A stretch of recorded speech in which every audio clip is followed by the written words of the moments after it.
Saskatchewan Roughriders and Mike Saunders and Reggie Slack taking on the BC Lions, a game of playoff implications. I mean, we're 4 weeks away to the playoffs, but still, two teams at 5-9, and one will get a playoff spot. This is a big game.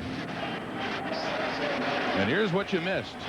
A good drive by Slack and the Roughriders. 4 plays, 32 yards, including a reception by Donald Narcisse. So his remarkable string continues now. 195 games. Slack fumbles and recovers it at the 40-yard line. Well, it was a good drive, Rod, to get them started. The Saskatchewan Roughriders I'm talking about, but it ends poorly because Reggie Slack with the fumble will push his team likely out of field goal range. If they do attempt a field goal, it'll be a longer field goal, of course, and close to the edge of Paul McCallum's range. So a costly turnover or a costly fumble early in the game for Reggie Slack and Jim Daly.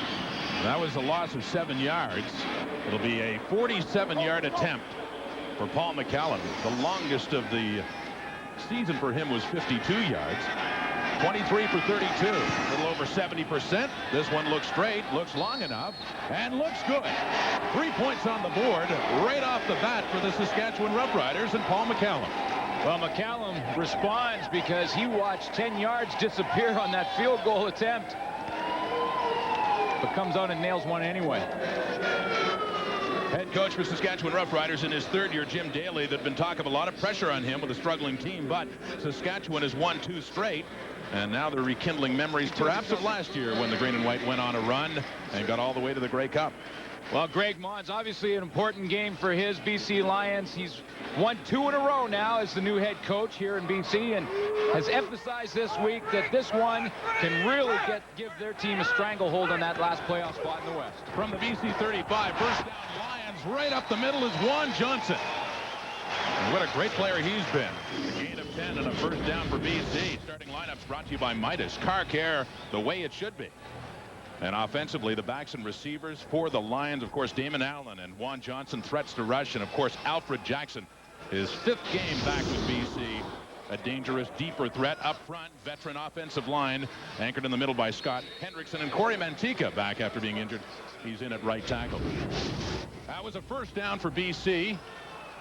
And the Lions, like the Roughriders, have some second-half momentum to their season. They have won 2 straight. Big wins 2 weeks ago over Hamilton, then last week over the Stampeders. Allen, lots of time to pass. He has Jackson across midfield, and another BC first down, a gain of 11.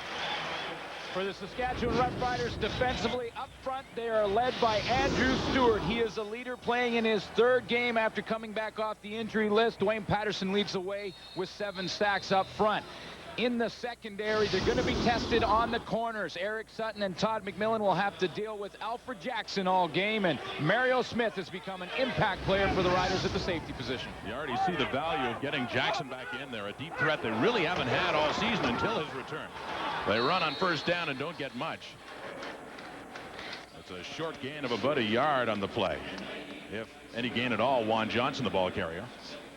And Damon Allen, 4th leading passer in CFL history, the active leader, but his numbers not as good, not as productive as he has been in the past. No, you know, he'll be the first to admit that this hasn't been his best year in the Canadian Football League, but he is getting hot, and it seems like he has more confidence. He's had more confidence the last 3 weeks. Of course, they're on that 2-game winning streak. 2nd and 10. Right around midfield, just in Saskatchewan territory. They set up the screen. Eddie Brown's got it. Tries to get outside, and he goes back.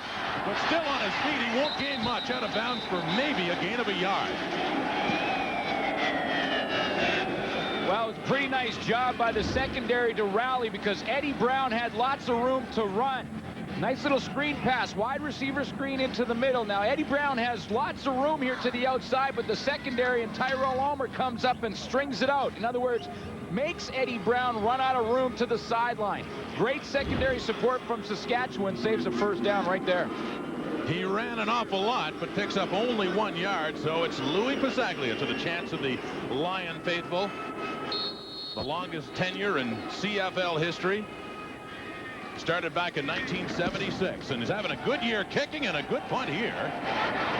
Driving Terrell Ulmer back into the end zone, lets it bounce in there, and they will just concede the point as he gets down on his knee. A 63-yard punt for Louis Pasaglia, his longest of the season, and BC's on the board.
Where you wanna go, find the road you've never taken.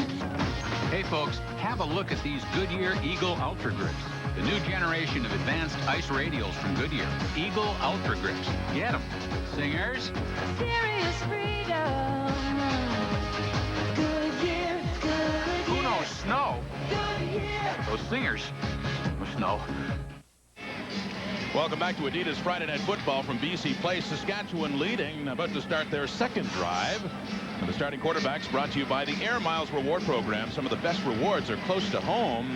A couple of good quarterbacks of late playing. Yeah, Reggie Slack's having his best year of his career, and he's in an offense that he's comfortable with, set up by Cal Murphy. Damon Allen has struggled throwing the football, but we mentioned earlier he is gaining confidence as the season heads down the stretch. A remarkable season for Reggie Slack, who had 13 interceptions last year, but only threw 9 touchdowns this time. 4 better in that ratio. Touchdowns, interceptions. They hand off that time on first down, and once again, nothing doing. That is stuffed up quite nicely by BC. Mike Saunders with little to no gain. Offensively for Saskatchewan, Larry Thompson and Donald Narcisse the wideouts, but Reggie Slack certainly the one that makes it all go, having an outstanding year. And up front, well, 4 of these 5 just signed new contracts, and Gene Mikowski, the only one that didn't sign, was already signed back in January. So this offensive line for Saskatchewan could be around for a while. That's teamwork. Yeah, they got it done earlier this week. Second down and long. Looking for teamwork here. Donald Narcisse takes some punishment from Antonio Armstrong, but a gain of 17, his second catch of the day, and that one's a beauty. Don Narcisse has said publicly that if you just get the ball in the area, he will come up with the catch. Don Narcisse knew he was going to get hit hard by Antonio Armstrong, the middle linebacker, and squeezes the football with one hand, and he goes up and over his 8th 1,000-yard season. The remarkable career just continues to get more and more remarkable. Of course, the all-time receptions leader in CFL history broke that mark back in late August at Commonwealth Stadium in Edmonton. Play action fake for Slack. Under pressure, gets it away, but it heads out of bounds. Narcisse is the closest to it, but Slack just wanted to get rid of it. For the BC Lions defensively, up front, they're led by the 2 guys in the middle, Johnny Scott and Dave Chaters. Chaters having the great year. He already has 8 sacks on the season. Excuse me, 10 sacks on the season. David Benefield coming on strong. He's had 2 sacks in the last game. In the secondary, Dale Joseph should be the front runner for the Western All-Star at the safety position, and the new corner, Steve Mohammed and Derek Lewis, will be tested tonight versus Saskatchewan veteran receivers. Derek Lewis, Defensive Player of the Week in just his second game last week. He picked up a couple of interceptions against Calgary. That pass is complete. Larry Thompson has it, and he has another first down for Saskatchewan. Inside the 45 of BC. Larry Thompson will often be isolated to the outside. Here he is right here. He's going to just take off down the field and run a stop route. As he comes back to the football and goes up strong, pull that one down. The gain of 13 yards for the ex-BC Lion. Started the season in Winnipeg and then was let go and hooked up with the Saskatchewan Roughriders again. His second go-round with the green and white. From the 44, it's 1st and 10 for Slack. Little shuffle pass up the middle, and it works enough for a gain of 5 yards for Mike Saunders. When you're game planning to play someone that you've already played, you throw in a couple of wrinkles. This is something we haven't seen out of the Saskatchewan offense. Mike Saunders is going to take the ball in the shovel pass, but Slack has to wait. Dave Chaters was right in his face. He has to wait for him to clear. Gives a little pitch to Saunders. A new wrinkle from Cal Murphy's offense here tonight.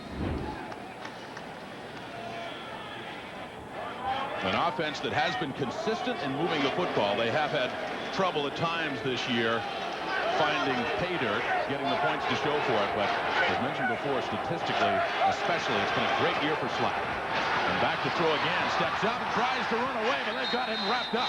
Johnny Scott, David Benefield. It's a gain of only 1 yard for Slack.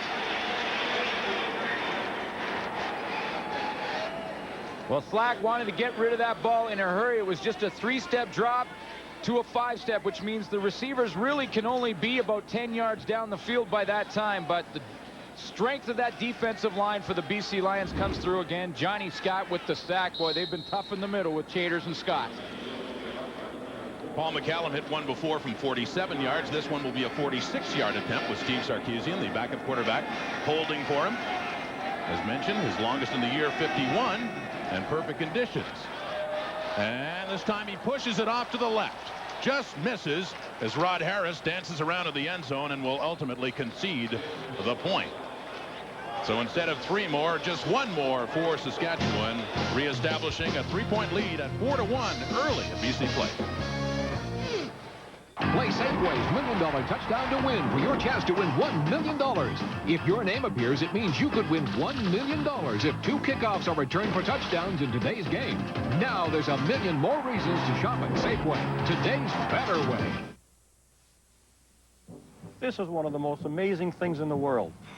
You can cut it, shape it, fasten it together, make just about anything you want out of it, and be really proud of what you've done. At Home Building Centers, we buy big, with more stores providing building supplies to people all across Canada. No matter how big a job you're facing, we can help you handle it.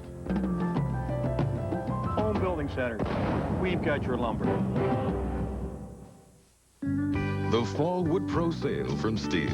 Save right now on selected Steel chainsaws starting at just $299.95 and get a Wood Pro kit valued at over $75 absolutely free. Steel, built to last, priced to sell. Potholes, alignment killers. My car starts shaking, it's time for an alignment. I hate that shimmying thing.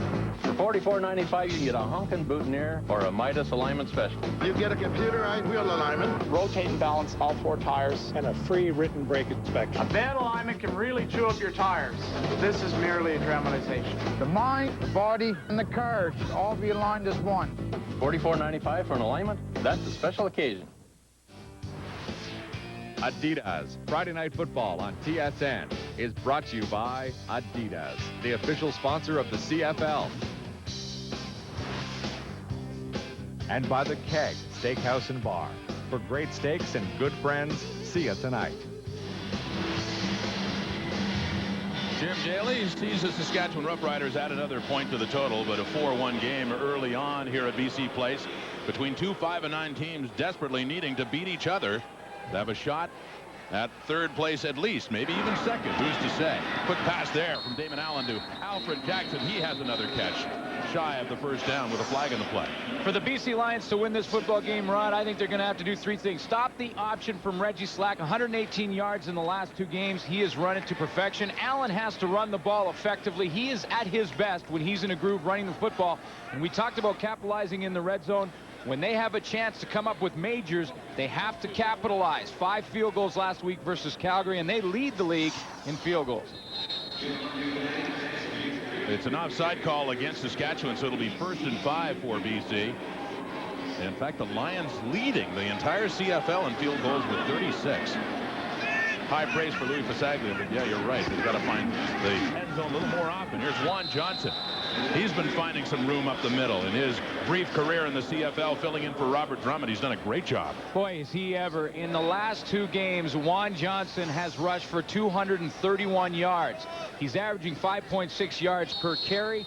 He started 5 out of the 7 games that he's played in. In 4 of those games, he's had 100 yards or more or better. Remarkable. Because so much attention, rightly so, paid to Robert Drummond when he was the big free agent signing. He goes down with an injury, and Juan Johnson has done a great job filling in for him. Another week off for Drummond because of a shoulder injury. And 2nd and inches for BC. Allen keeps it himself, and looks like, yes, he does have that first down up near the BC 50-yard line. Well, Greg Monts took over 3 games ago. He's got 2 wins under his belt, and he says quite openly that he lets the assistants do most of the coaching, and really all he wants to do is create urgency on his football team. He talks about accountability. He talks about creating urgency and how important the game is and how important it is to fight through adversity. And he seems to have this ship turned around. 2-3 now as Lions head coach. Of course, he lost his first 3 games before the big win 2 weeks ago against the Hamilton Tiger Cats, top team in the CFL. That one intended for Rod Harris that goes over his outreached hands and falls incomplete on 1st and 10. Ball was a little bit high, but I think there's some confusion from the patterns. It looked like Sean Graham was right in the same line of fire as Rod Harris, and usually you're going to run complementary right. You see Harris, and right there is 88 Sean Graham, and the confusion threw Damon Allen off. To set up 2nd and 10 at the BC 50-yard line. Harris had his longest reception of the year against his old team, the Saskatchewan Roughriders, in his first in a Lions uniform. That went 85 yards for a touchdown. Under pressure, they've got him. Damon Allen sacked by Dwayne Patterson back inside the BC 40, and the Lions will be kicking. Well, Dwayne Patterson working one-on-one on Mo Elowanibi and won this battle. Call it 1-0 for Dwayne Patterson in that match. Look to the left of your screen. That's where he's going to come from. And it's just a straight power rush. Mo Elowanibi couldn't handle it on that play. The sack leader for Saskatchewan. That was his 8th sack this season. And as you see, 9 quarterback sacks last year. Part of that time spent with the Calgary Stampeders. He can get it done, put pressure on quarterbacks. Long way to go, 20 yards. 3rd and 20, so Pasaglia punting and settling under it. Terrell Ulmer gets up the middle, finds a hole. Still on his feet with a flag dropping down as he gets across the 35-yard line. A 44-yard punt, an 11-yard return, pending the outcome of this flag.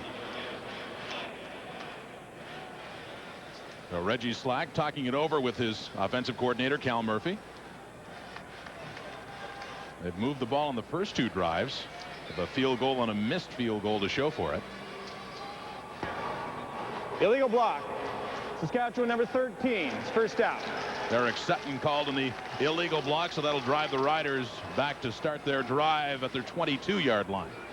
Well, that's been one of the keys to the last 2 games for the Saskatchewan Roughriders, is eliminating penalties. Very few last week versus Calgary, or versus Toronto, excuse me, and they seem to have had some problems with it early in the year, but they fixed it. 5 for 6. You see, the 3rd-rated passer in the CFL this year. Reggie Slack behind Kerwin Bell of the Argos and Jeff Garcia of the Calgary Stampeders. On 1st and 10, the handoff to Mike Saunders. Has a hole up the middle and gains about 4 or 5 yards.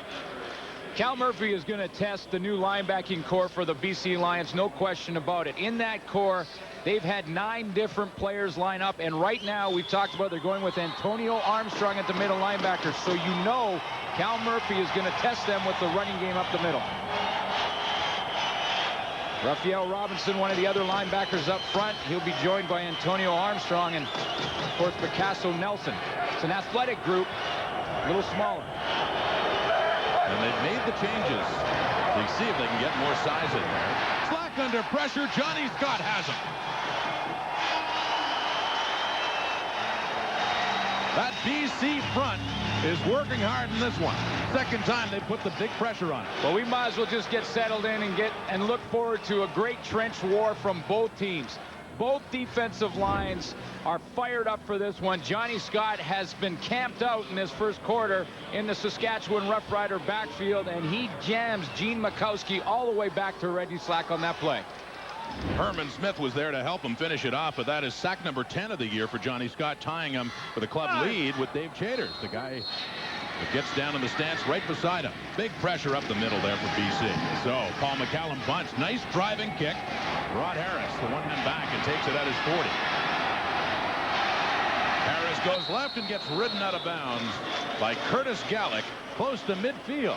BC's got the ball, trailing the Green Riders by 3. Adidas Friday Night Football on TSN. When you're a champion, you've got to work night and day to protect your title. Everyone wants to put you to the test, to make you sweat. But if you've got antibacterial odor fighters in your corner and 24-hour wetness protection, the kind you find in new Speed Stick Ultimate Antiperspirant, the best speed stick ever, you'll be a star in and out of the ring. New Speed Stick Ultimate, tough 24-hour protection. 5 minutes. Now the most trusted name in winter boots goes to work. Made to take whatever the work could dish out. Sorel protects you better, lasts longer, and feels more comfortable. Get Sorel working for you, whether you're kicking in or just kicking back. Sorel, rugged, Canadian, original. This is one of the most amazing things in the world. You can cut it, shape it, fasten it together, make just about anything you want out of it, and be really proud of what you've done. At Home Building Centers, we buy big, with more stores providing building supplies to people all across Canada. No matter how big a job you're facing, we can help you handle it. Home Building Centers, we've got your lumber. The Lions trail Saskatchewan late in the first quarter, and BC glad to have this guy back. Alfred Jackson, his 5th start back in the Lions uniform. Well, of course, Alfred Jackson, there's his numbers this year. His 5th start, like you mentioned. Last year he had 1,300 yards, and it's no coincidence that Damon Allen started to regain his confidence the day that Alfred Jackson put on the pads again.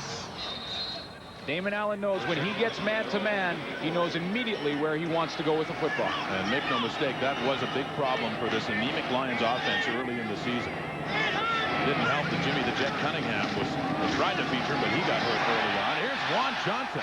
Talk about featuring someone. Big gain for Johnson, and another Lions first down to the 36, a gain of 19.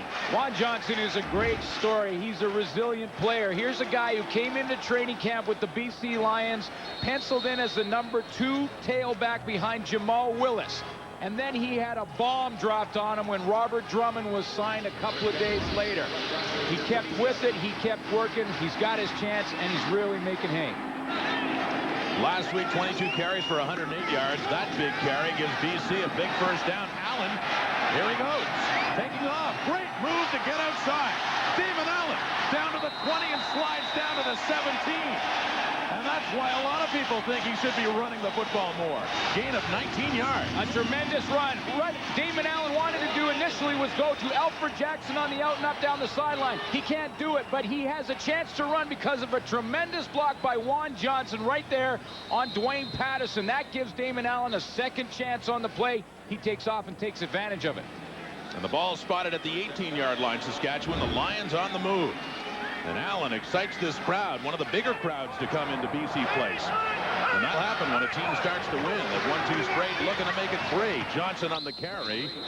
And down to the 15-yard line for Juan Johnson, a gain of 3 yards. Juan Johnson's first game as a BC Lion was against the Saskatchewan Roughriders. At that time, Robert Drummond was in the lineup. It was Robert Drummond's best game of the year. He had over 150 yards rushing in that game versus Saskatchewan. Juan Johnson was the lead blocker. Now he's getting a chance to carry the mail.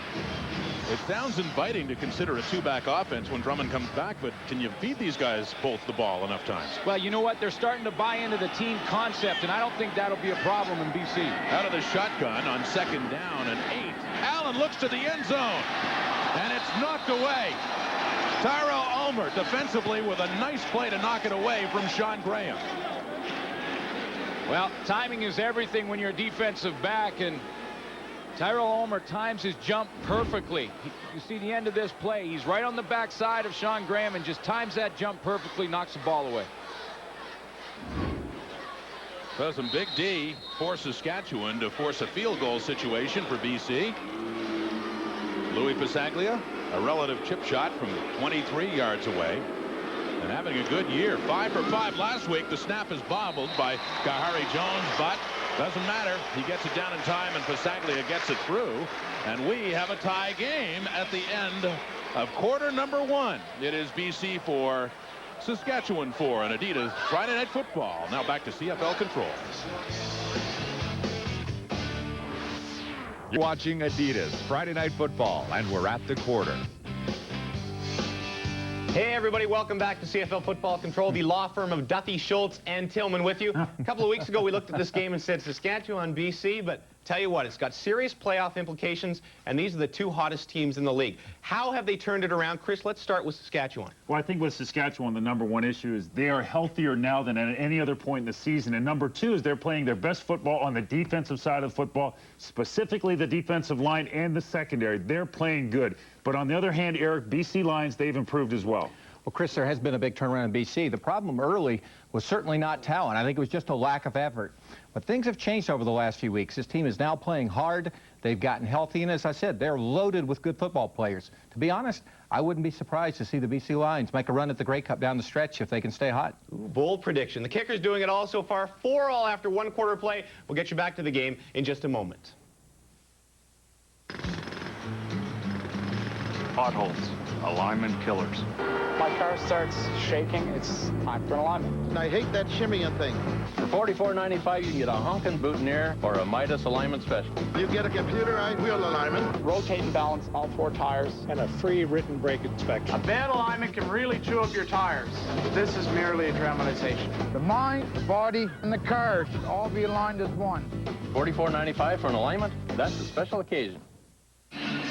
Rod Smith and Glenn Sutter getting set for quarter number 2 at BC Place, and Jim Daly must like some of what he sees out of that offense. He's looking at the numbers, and things are fairly close like it is on the scoreboard. Yeah, but he's going to want to get more out of his running game. And you talked about the option play from Reggie Slack. We haven't seen it yet in this football game. I wouldn't be surprised if we see it in his second quarter. That should increase their running game if they can get that option rolling. And that would be a concern for Jim Daly, seeing the Juan Johnson number projects to 144 yards for the game for Johnson. So that BC running back well on his way to another one. But for Jim Daly, could it be a parallel of 1997 when the team had many rough spots, especially at the midpoint, but they bounced back to finish 8-10 and upset a couple of Alberta teams to go to the Grey Cup? Well, you know, I talked to a lot of the players about that, and although it does look very similar to last year when they turned things around, they said this is a completely different season, and it even feels different to them. So they're not really thinking about last year right now. Just the same with 2 straight wins. It must feel pretty good. Larry Thompson on the kickoff return, the 19-yarder to bring it back around the 40-yard line. The keys for Saskatchewan? Yeah, I think what they got to do is they got to stop the run. We've seen Juan Johnson. He's already projected to get over 140 yards in this football game. They're going to have to shore up their run defense against him. The cornerbacks, Eric Sutton and Todd McMillan, are going to have a day with Alfred Jackson. They got to come up big and exploit the inexperienced secondary. That's the other way. Right now, you're going to see Don Narcisse against the rookie corners in Derek Lewis and Steve Mohammed. Mohammed is having a great year with 7 picks, but he's going to be tested with Narcisse tonight. So the corners for both BC and Saskatchewan could be in the hot seat tonight in a close football game, as this one is whistled down just as the ball is snapped. The second quarter just underway in a 4-4 tie. That's interesting when you talk about that matchup with Narcisse. And time count violation. Saskatchewan number 17. First down repeated. Narcisse and Steve Mohammed and Derek Lewis. You know, Derek Lewis replaced Rashid Gale in the lineup. Rashid Gale's out with a stomach injury. Rashid Gale's first game, Don Narcisse tore him up for about 180 yards. Now it's Derek Lewis' turn and Steve Mohammed to look at one of the best route runners in the game. Lewis, as mentioned before, had a great day last week as they run the shuffle pass to Sean Daniels. And Saskatchewan trying that one again. Before it was to Saunders, and that on first and 15, they pick up 7 yards. It'll be 2nd and 8. Well, this is one way to take advantage of hot pursuit from the defensive line. Johnny Scott right here is going to take off running, and he gets upfield so far because he's fired up and wants to get at Slack that he runs right by the guy who ends up with the football.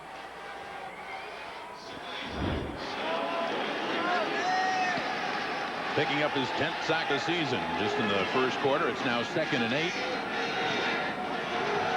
Saskatchewan at their 43. Slack gets away from the pressure, loses the football. It looked like he might have been hurt on the play, the way he slowly went down on his own, and he is. Oh, boy. And it didn't look like he got hurt from anyone touching him, really. It was just as he took off out of the pocket, he limped and basically placed the football down on the carpet. Riders recover it, but that's the least of their concerns if Reggie Slack can't go anymore. You're right, Rod. When he took off running, he didn't look like he really got hit when he started to limp, and looked like his knee may have locked up or something. At least that's what they're looking at right now, knee or hamstring. I mean, take a look at the play one more time. As he takes off up the middle, he's just going to drop back, take off up the middle. Now he's really not touched on the play until late. And here's when he takes off running, and right about there it looked like his knee locked or kind of twisted to the inside, that right knee.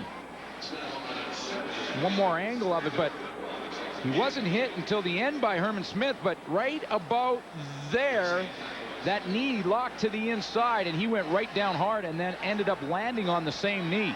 When I talked to Reggie Slack about a month and a half ago and asked him what he attributed to such a fine season, knock on wood, the key thing was injuries, the fact that he had stayed healthy, and that was so important to him because this has been an injury-plagued career, especially with knee injuries. Back with the Argos, it was difficult to get anything going in the mid-90s, 93 and 94. Look at Steve Sarkisian, the backup, looking to come in, at least for a time anyway, as Reggie Slack heads off the field. But that is the biggest concern with Slack, and you can see what he can do when he's a healthy quarterback. Well, the good news for Saskatchewan Roughrider fans watching this game is he's walking under his own power to the sideline, so he may be able to shake that one off. And it is a punting situation for Saskatchewan, so we might see Slack back right away.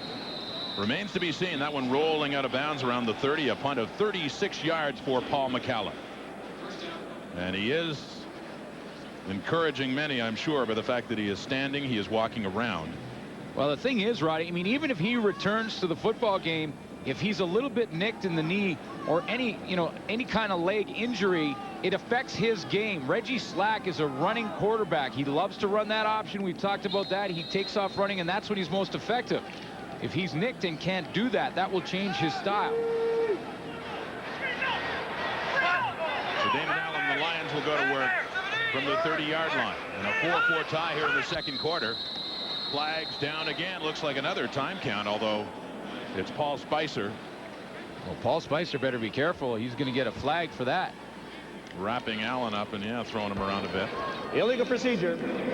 BC 64. First down repeat. Mo Elowanibi drawing him right there. Illegal procedure called against BC. Well, Mo Elowanibi is in a battle with Dwayne Patterson. We saw Patterson sack Damon Allen early in the football game, so when you start to get into a bit of a battle on that tackle position, sometimes you try and get a little bit of an advantage. Anticipate the snap count. Pushing BC on a 1st and 15 back to their 25. Sending 3 out to the left, and that's the way Damon Allen is going. Rolling, firing, and it's caught, but it's no good. Rod Harris got the ball, but he went out of bounds. Excuse me, Rocky Henry, one of the newcomers to the receiving corps of the BC Lions, with the catch, but no catch out of bounds. Rocky Henry was in the Calgary Stampeders training camp. Ended up being picked up by the BC Lions. Had a pretty good game last week versus Calgary. Had close to 50 yards receiving. Was the Lions' leading receiver in that game. And his first game as a BC Lion was in Week 12 versus Edmonton. And his father, Lloyd, was an All-American at Northeast Missouri and had 3 years in the National Football League as a receiver. So it runs in the family for the Henrys. Allen sets up the screen on 2nd and 15. Big yardage, but not enough for a first down. Juan Johnson picks up 10. Still 5 shy, and BC will be punting. Well, I like the call by Damon Allen. run the screenplay. If somehow Juan Johnson can make a couple of guys miss down the field, you pick up the first down. If you don't, you at least get half the yardage back. You bring in the punt team, and you get that ball out of there.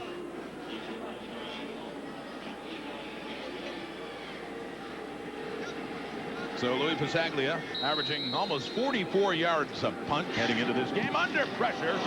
Big pressure there by Vincent Donaldson. Nearly got to it. And it is taken by Saskatchewan. Tyrell Ulmer up across midfield. This is a good return. Up over the BC 50-yard line. Big special teams play there and a 28-yard return on a 43-yard punt. This is Adidas Friday Night Football. Play Safeway's $1 Million Touchdown to Win for your chance to win $1 million. If your name appears, it means you have won the Minolta Dimagepik digital still camera with built-in flash, 1.8-inch color LCD monitor, and 64-image storage. A great way to break into the world of digital photography. Dimagepik from Minolta. It's great fun. Or a set of Revere Pro Line cookware from Corning. Designed for durability and a lifetime of use. Retains moisture, flavor, and nutrients while cooking. Corningware, a balance of practicality and performance. Enter your ballot at your local Safeway Food and Drug today.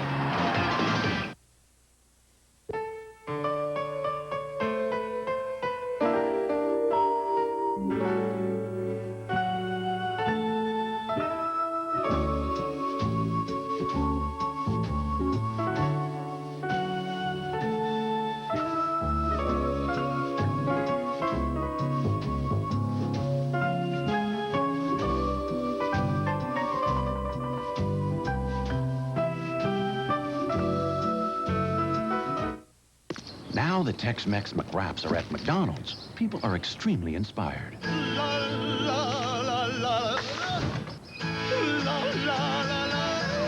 Get a taste of Tex-Mex right here in Canada with Tex-Mex McWraps. A delicious new McWrap taste with fresh toppings. Seasoned chicken, Tex-Mex sauce, and sun-dried tomato dressing. But you better hurry in. They won't be here long. Hey, Romeo, you're Juliet. She lives next door.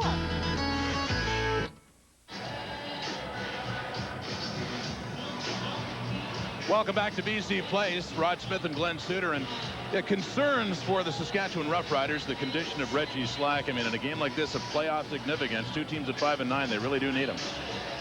Well, here's the story here. Reggie Slack on the last series went down with a hip pointer. I talked to him just a few minutes ago. He said it really, really hurt. Sarkisian is now in as the backup. But the question is whether or not Slack is going to be out for a series or perhaps the whole game. We're just going to have to wait and see. Back to you, Rod. All right. Thank you, David. Well, a hip pointer is better news than a knee injury. It looked like his knee locked. It kind of folded underneath him. That's looked to me where he grabbed after he hit the ground. But at least with a hip pointer, it's more like a bruise. You got to just kind of keep it loose. Don't let it tighten up on you. It's a lot better news than a knee injury or a hamstring.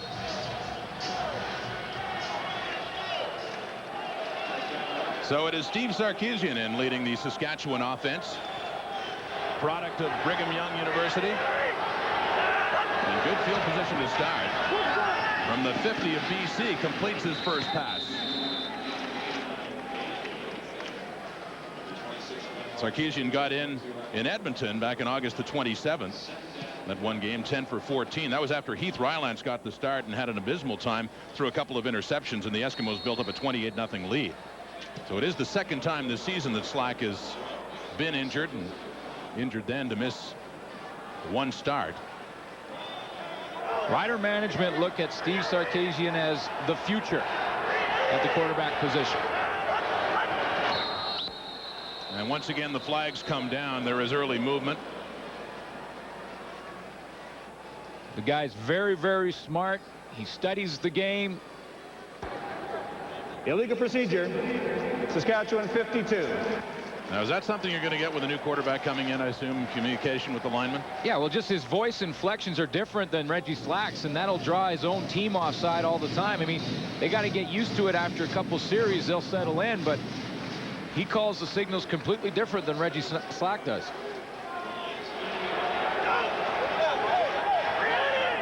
with that, it'll be second down and 10. The previous game negated by the procedure. Over the middle, complete at the 40. And depending on where they spot it, it could be enough for a first down. It's going to be very close. The Saskatchewan Roughriders will spread things out by leaving the fullback Sarkisian throws it across the middle to the tailback, Mike Saunders. I'll get it straight. Zarka's the fullback. Saunders is the tailback. I'm following. Woo! And it is that close that they do bring the sticks out. It is just shy of the BC 40. This could be just a few inches, and it is. Make it about 6 inches to go. So the young QB will be tested very early in his first drive of this ball game, filling in for Reggie Slack. Yeah, and I bet you Cal Murphy on the sideline was saying, be careful with your snap count. Remind the guys what the snap count is. They're not used to hearing your voice. I wouldn't be surprised to see him just go on first sound here. At this distance, it would be a surprise if he did anything but just keep it himself, which he does, and shoves his way through behind a nice big offensive line, gets across the 40, and that is easily enough for a first down. So Saskatchewan without this guy on the move and already in scoring position again in a 4-4 tie. And as we talked about before, when you have a career like Reggie Slack's that has been so plagued by injuries, you got to wonder what he is thinking whenever anything like this happens, especially for such a critical game. Well, you know he's disappointed. This is a huge game, especially for Saskatchewan. They lose this one, they lose the season series. Inside the BC 40, first down. The handoff. Saunders finds a hole outside. Across the 20, Mike Saunders taken down at the 15 BC. And a big first down again for Saskatchewan. You know, receivers' job number one is obviously to catch the football, but they are often asked to block downfield. And when Mike Saunders busts through the line and gets into the secondary, he has some great support from Dan Farthing and Larry Thompson down the field. Look at Farthing right there on Glenn Rogers Jr. Great block, which he maintains the whole time. And just down the field a little bit further is Larry Thompson doing the same thing. That was a gain of 24. This is another completion to Dan Farthing, his second catch of the day, and it gets down to the 10 on a gain of 5. Boy, Dan Farthing, if it was up to him, would play the BC Lions every single game. He's had some good ones. I remember the one last year to start the season here at BC Place, won by Saskatchewan on a last-minute drive. Look at that. Last 5 games dating back to last season, 30 catches for 444 yards for Dan Farthing. He is the Lions slayer. Is he ever? And he's got a couple of catches. This one a key one to get them down to the 10. Over the middle. Touchdown, Saskatchewan. Mike Saunders. And Steve Sarkisian is filling in rather nicely. What a great read from the Rider quarterback, Steve Sarkisian. He sees blitz, picks it up, and dumps the ball off in a hurry. And Antonio Armstrong cannot get there.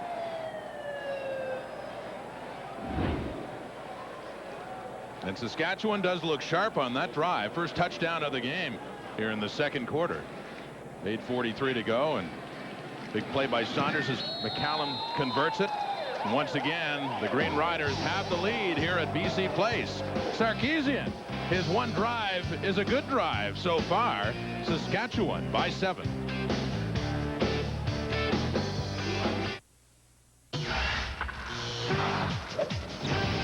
Hi, everybody. Welcome back to TSN Tonight. I'm Darren Detition, and look at the Green Pickle go in the first quarter, and in the second, we will get you back to the football game in just a moment or two. Let's bring you up today on the National Hockey League. The regular season kicked off this evening. Got the Philadelphia Flyers opening up on Broadway. John Van Beesbrook making his debut between the pipes for Philly. First period, the Beezer is tested right away. Johnny McClain is denied. Later on, Philadelphia in the power play. Mike Maniluk is stopped, but Alexander Daigle beats Richter. It's 1-0 Philly, and that's the only goal that would come of this game. It goes into the books 1-0 in favor of Eric Lindros and company. And how about John Van Beesbrook? He makes 20 saves. He picks up the shutout in his Philadelphia debut. Let's bring you up to date. A couple of other games currently being played tonight. It was Florida over Tampa Bay by a score of 4-1. Kozlov with a big game. He had 4 points in that game. Meanwhile, in Tokyo, well, first the Yankees and Cleveland. It is 6-1. That is your final. Back to the floor. Let's go! Let's go! Let's go! At At National Tilden, we believe that when it comes to renting a car, there's really only one place to go. Because at most major airports in Canada, National Tilden gets you in your car and on the road fast. So what are you waiting for? Let's go. National Tilden.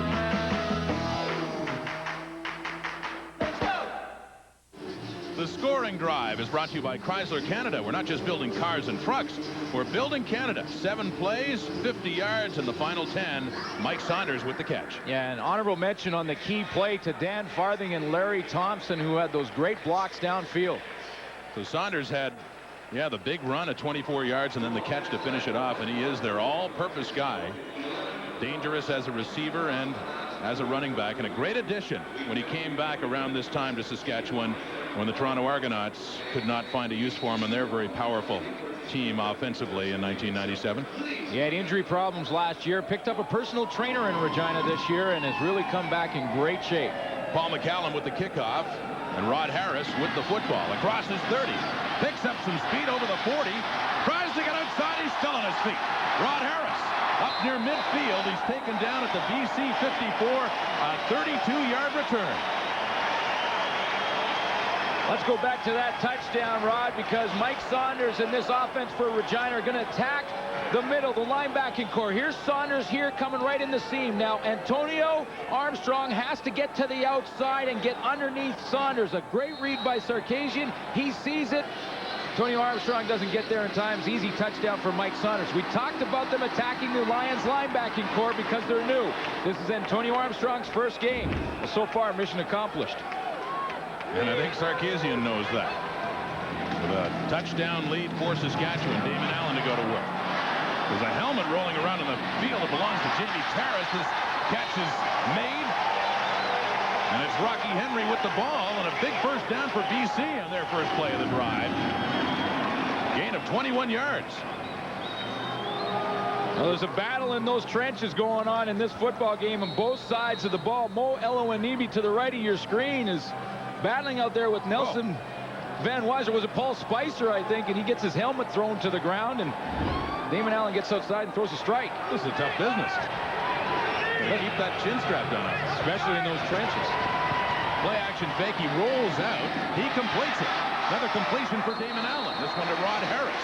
And it's down about the 26-yard line, Saskatchewan. So BC has responded nicely. Well, it was a good throw by Damon Allen because he had to adjust his thinking. When he got out here on the play action, he thought he'd be wide open and free. But when he got outside, he saw Vincent Donaldson. He had to pull up and unload that strike down to Rod Harris.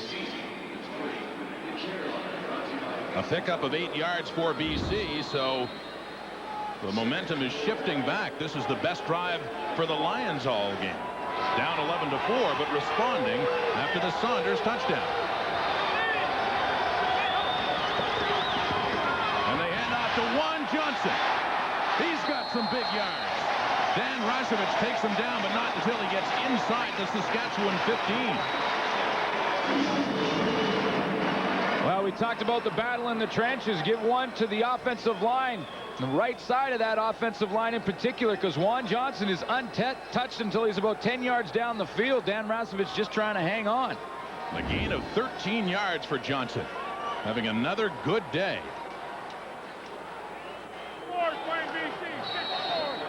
A first down for BC. Threatening. Mo Elowanibi lines up almost as a slot back as they run this straight up the gut. And a gain of 4 yards for Juan Johnson.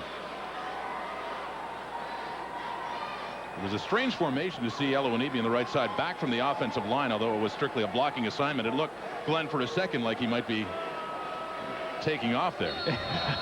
Yeah, I don't think we'll see too much of him running down the field. Although they'd love to. Well, you know, back in the days of the big tight end, what do you think? Hey, you know they're always trying to ask the coach if they can do it. Out of the shotgun. Allen looks end zone. Touchdown, BC. What a catch. Beautiful catch by Eddie Brown. And the Lions have answered back.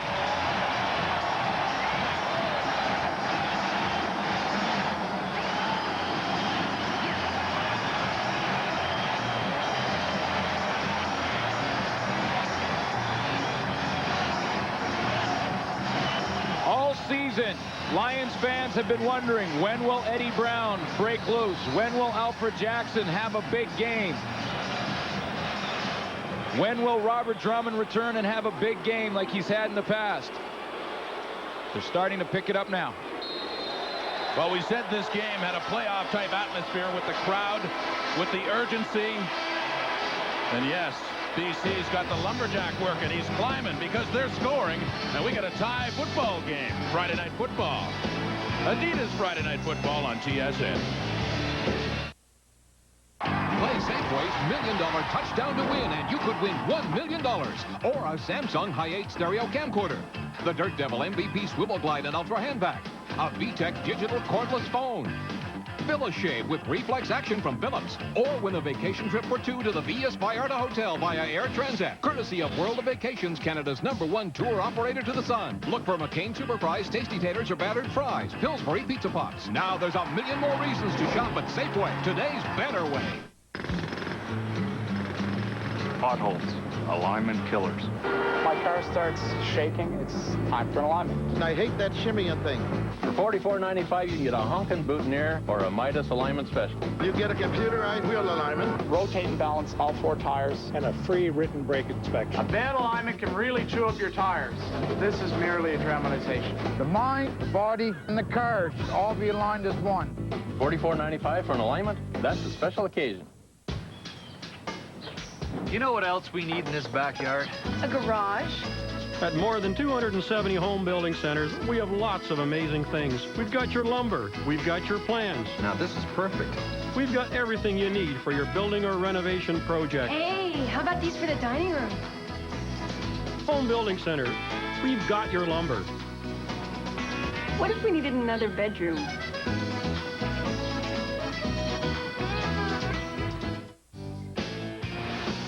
Adidas Friday Night Football on TSN is brought to you in part by Midas. Car care, the way it should be. Eddie Brown has found a home again in Vancouver. Frustration early in the season in Montreal, but he's happy now. And describing that catch to Rocky Henry, Glenn. Oh, that's the most fun. Make the big catch and then go tell your teammates about it. It was a tremendously well-executed play by the BC Lions. And it ties the score at 11. The perfect time for the Lions to make a statement after Steve Sarkisian in Saskatchewan drove down for the first touchdown of this game. This is back and forth, the way an exciting football game should be, in the scoring drive on this leading up to the Brown touchdown. 5 plays, 56 yards, and yeah, the 10-yard reception. Well, Juan Johnson is doing it when he has the football, Rod, and when he doesn't have the football. Watch him right here pick up the blitz by Gary Rogers on the play. If he doesn't make this block right there, the ball is never thrown by Damon Allen. He gets that block, he can throw the ball. It's a perfect strike and a great catch at the other end by Eddie Brown with coverage all over him from Shannon Garrett. Right back at the dead ball line. Kept the feet in. We got a tie score now. Inside handoff, Saunders. And Raphael Robinson has him wrapped up. Gain of 5 yards for Mike Saunders, though. Well, now it's Mike Saunders' turn in this Rider offense. They're going to have to try and respond. I mean, it was a great job by BC to regain some momentum with a drive of their own after Saunders had the big drive before that. So now it's back. The ball is back in Saunders' court.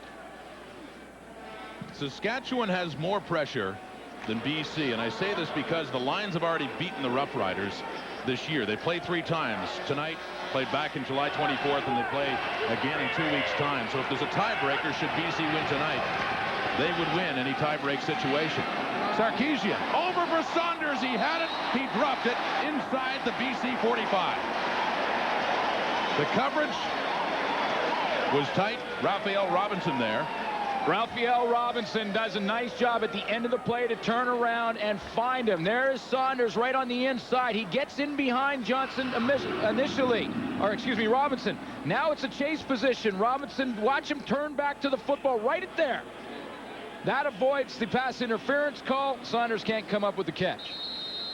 Great coverage, and the first incomplete pass for Steve Sarkisian. Gives you an idea on his second drive how well it's been going for him.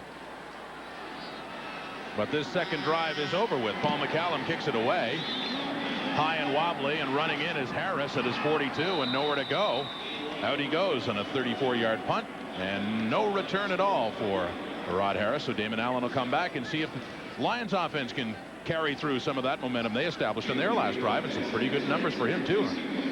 Yeah, he's having a good night. We saw him run the ball effectively in the first quarter. You know, history dictates that this game will be a big one and an exciting one. You think back to the past, these two teams in the last year and this year earlier in the season, you think back to the game that Kevin Mason and Dan Farthing brought the team back last year to beat BC here in the Dome. I mean, these guys have shootouts. BC won the first meeting back in July, 25-20. This is the second. Alfred Jackson going for it, but it's overthrown by Allen down near the Saskatchewan 30-yard line.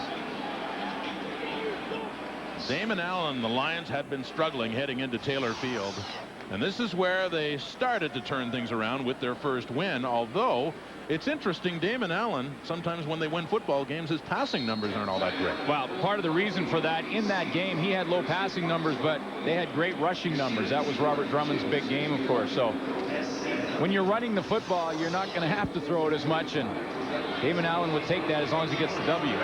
He had an incomplete pass there, so 6 for 9 at 2nd and 10 from the Lions 45. Out of the shotgun, under big pressure, gets it away for Harris, but it goes incomplete, so BC quickly go 2 and out. Yeah, Allen last week, even though they beat the Stampeders, Allen was 11 of 24. It's interesting what maybe they do have to run the football a little more, and maybe that's a telltale sign. I mean, some of Damon Allen's best passing days, they've been losing football games. Well, that's right. I mean, and Greg Mons emphasizes that. Under Greg Mons, they emphasize the running game. They really haven't done anything a whole lot different scheme-wise since Adam Rita was the head coach. But what they do is they emphasize it more during the week of preparation. Pasaglia gets it away from his 34. Another nice punt. He had a 63-yarder earlier in this game. That's Curtis Mayfield with it. A flag down. Another one down, too. There have been a couple of blocks from behind. He's got lots of yardage ahead. Louis Pasaglia, the only one back, and he rides him out of bounds, but I have a pretty strong feeling this one is coming back.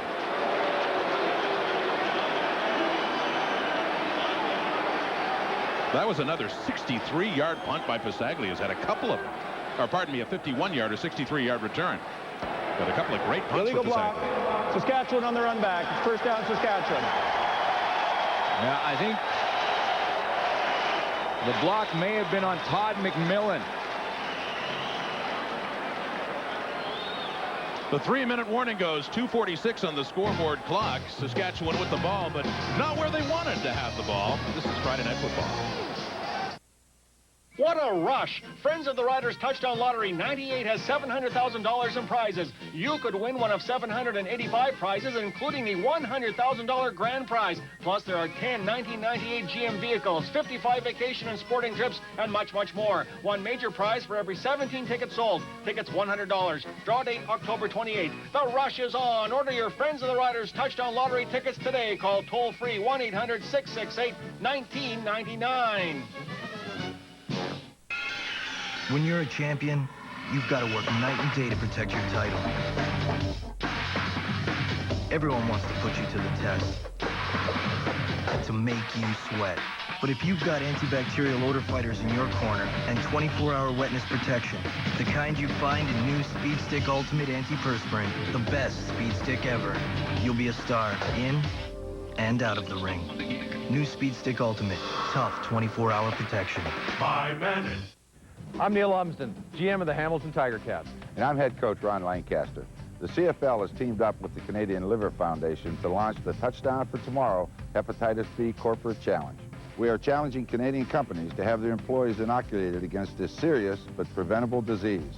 In Hamilton alone, the city of Hamilton, the region of Hamilton and Wentworth, and Fluke Transport have committed to inoculating their employees. What are you waiting for?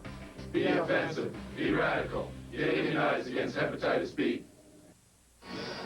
This was the punt return of Curtis Mayfield that could have turned out to be a huge play for Saskatchewan, but a couple of reasons why it was negated, Glenn. Well, there were two clips right there in the middle of your screen. Todd McMillan on Crum and then Curtis Gallick on Sean Graham. Both penalties were called. The net loss for Saskatchewan, 70 yards. Not what this guy wants to see in a tight ball game. late in the first half. 11-11. Sarkisian back in his end zone, completes it. And Mike Saunders takes it up across the Saskatchewan 15. A gain of 9, close to a first down. Well, it's not good news to see Reggie Slack sitting on the bench. When you have a hip pointer, if you're going to return to the ball game, you're going to be moving around and trying to keep it loose. With Slack sitting down like that, they may have just said, that's it for him. Put the ice pack on it and let it go. An admirable job, though, by Sarkisian. And this is third drive. He's thrown the touchdown pass. Saunders with the ball now is the one who caught it. Running and receiving, having a good day, and a pickup of 7. Easily another Saskatchewan first down. Yeah, you know what I love about this game is that both teams are coming in here right now saying, look, this is the biggest game of the season for us, and we're going to run it right at you. Both teams are saying, let's the strongest line and the best war. Whoever wins that war in the trenches is going to win this football game. Strength against strength. And say what you like about a big duel for third place in a division, but Saskatchewan proved again last year third place can mean a lot. You just got to get it done on the road in the playoffs. Under pressure, Sarkisian throws it away down around the Saskatchewan 40.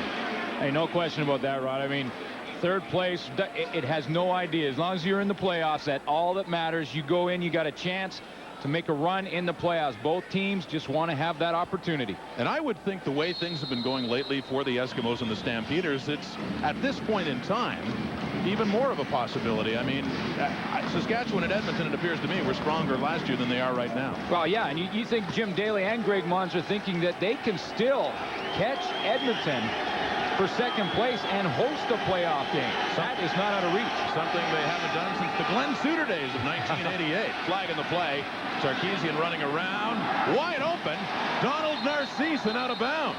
But there is a flag back at the Saskatchewan 20. There was a 28-yard reception for Narcisse, if it stands. But it doesn't. It'll be coming back again. Well, it's coming back, but Steve Mohammed, the rookie Legal corner. procedure, BC 51. He has to be careful. I think he was yelling at the officials during the play and just stopped backpedaling.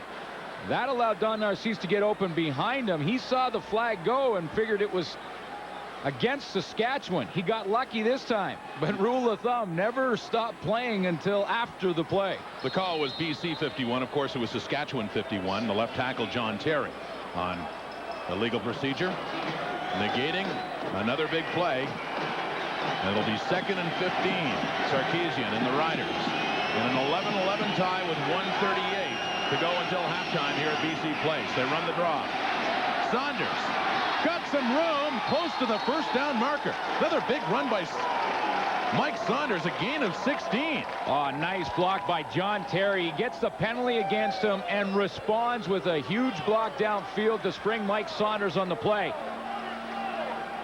And with 16 yards, a first down for the Green Riders. Watch John Terry on this play come up and pick up the linebacker Raphael Robinson. He takes his drop step and then throws the defensive end Herman Smith to the ground. The nice block on 22 to spring Mike Saunders. Big day for Saunders. 7 carries so far for 60 yards. And don't forget, he's caught a couple of passes too. One for a touchdown. Curtis Mayfield.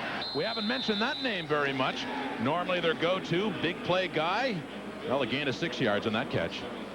Mayfield was certainly busier earlier in the year, wasn't he?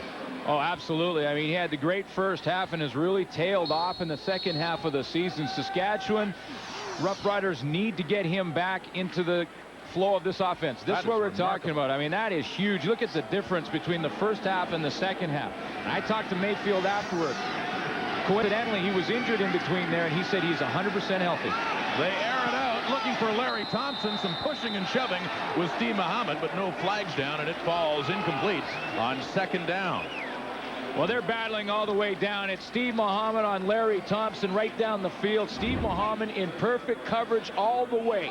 He is right in the hip pocket of Larry Thompson. You know, Steve Mohammed is a great story. Here's a guy who was injured in his senior year at Fresno State. He thought that his football career was pretty much over because he wasn't drafted into the NFL. His wife, Nicole, persuaded him to put together a videotape of his highlights. He sent it to Brendan Tam and the BC Lions. They liked what they saw and called him into training camp. He's got 7 interceptions on the season. And he has got to be considered a candidate for Rookie of the Year the way he's played, although for BC, so too is Juan Johnson. How's that for a dilemma? Rod Harris on the punt return up the middle. Oh, Harris is having a good day returning. Rod Harris takes it to the Saskatchewan 45 with 36 seconds to go. Lots of time to pick up some more points for BC. Veterans seem to step it up when the games mean the most. Rod Harris has been an integral part of this offense for the BC Lions since coming over. In fact, in his first game as a BC Lion, it was against the Saskatchewan Roughriders, and in the very first play, he went 85 yards for a touchdown. You might see that on the highlights. Sports Desk with Darren Atishin and Dave Randorf coming up tonight following football on TSN. That was a 49-yard punt, 43-yard return. And on the first down, some yardage up the middle there for Juan Johnson, who's had a pretty busy first half. Gain of 5 yards for number 23.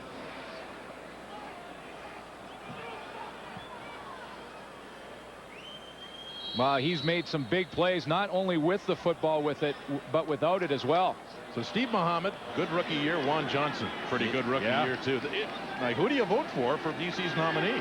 I guess at this point Johnson is starting to become more prominent, but we talked about Muhammad's had a good one too. On second down, and that one, Todd McMillan is involved there with Rocky Henry down near the 25.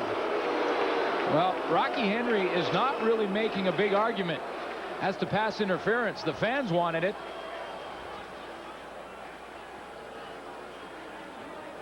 Todd McMillan coming across. He is right here. Going to work across the middle of the screen here into the... A lot of contact going on, a lot of pushing and shoving, and Rocky Henry got up, really didn't say anything to the officials, but the fans are still booing. They're either booing or they're encouraging Louis Pasaglia again. Yeah, that could be. I think it's dual purpose. That ooh sound is dual purpose on the field goal attempt for Louis. Long enough but wide to the left. Pasaglia misses. Mayfield runs it out. A wise decision with only a few ticks left as he keeps going, but the whistle has blown. And Mayfield doesn't like the call, but 1 second to go until they head off to the locker room.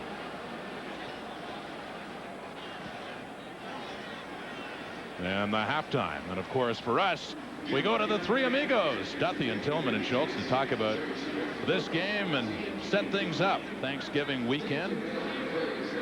CFL Live at the Half, that is coming up. We talked a lot about Juan Johnson. Robert Drummond is about a week away. Al Shipman is to his left, and when Robert Drummond returns next week to the lineup, this BC Lions organization will do everything in their power to make sure both Juan Johnson and Robert Drummond can stay on the roster and be a dual threat in the backfield. A couple of explosive players that the Lions and Adam Rada were really counting on this year, but off on the sidelines now. And with that, we're at the half, and what a great half it has been. It's all tied up at 11. We'll head off to CFL Live Control.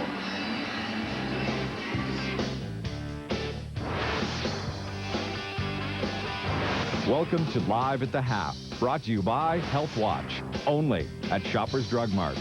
Here's your host, James Duthie. Well, two teams with the same record in the standings and a very even first half, 11-11. I guess the story of the first half, the injury to Reggie Slack, tough break for him coming at a time when he's playing the best football perhaps of his career. So the question is, who is Steve Sarkisian? And we can tell he has a pretty good resume from BYU. In fact, broke Steve Young's BYU record for completion percentage, and Chris, he's looked pretty good so far. Well, he has looked pretty good so far, but as the game progresses, the number one issue with him is how does he display his confidence? Remember, in the huddle, every other football player, all 11 guys are looking right at that quarterback. If he gives that perception or image that he does not know what he is doing out there, that kind of transfers to the other player. He has the athletic ability, and as James mentioned, his background to make plays, but more than anything else, he has to have that image on the other players that he knows exactly what he's doing. Great opportunity for the young man to really come through, because you never know what will happen as the season progresses. They may need him in the playoffs. But, Eric, really, you look at the BC Lions, this is a pretty good half for them, too. Well, they have a lot of weapons, and I'm going to have to disagree with our friend Glenn Suter a little bit. I do think BC has changed this offense some. With the arrival of John Huffnagel and Joe Powell, they simplified the system. They thought they were doing too much, and they had confused football players. And confused football players don't make big plays. The other thing that they've done, they've really added some speed. They've replaced Trevor Shaw and Jim Sandusky with Rocky Henry and Eddie Brown. And they've got a lot of speed on that field and the capability of making a lot of big plays, James. All right, 11-11 the score after the first half. Time now to check out the other Canadian Football League, CIAU. Here's our top 10. Western Mustangs are #1, followed by Mount Allison. UBC drops to #4 after losing to Saskatchewan. And Mount A, the Mounties, there are also our match to catch. The nation's leading rusher, Eric Lapointe, and the Mounties taking on St. Mary's. We'll be back.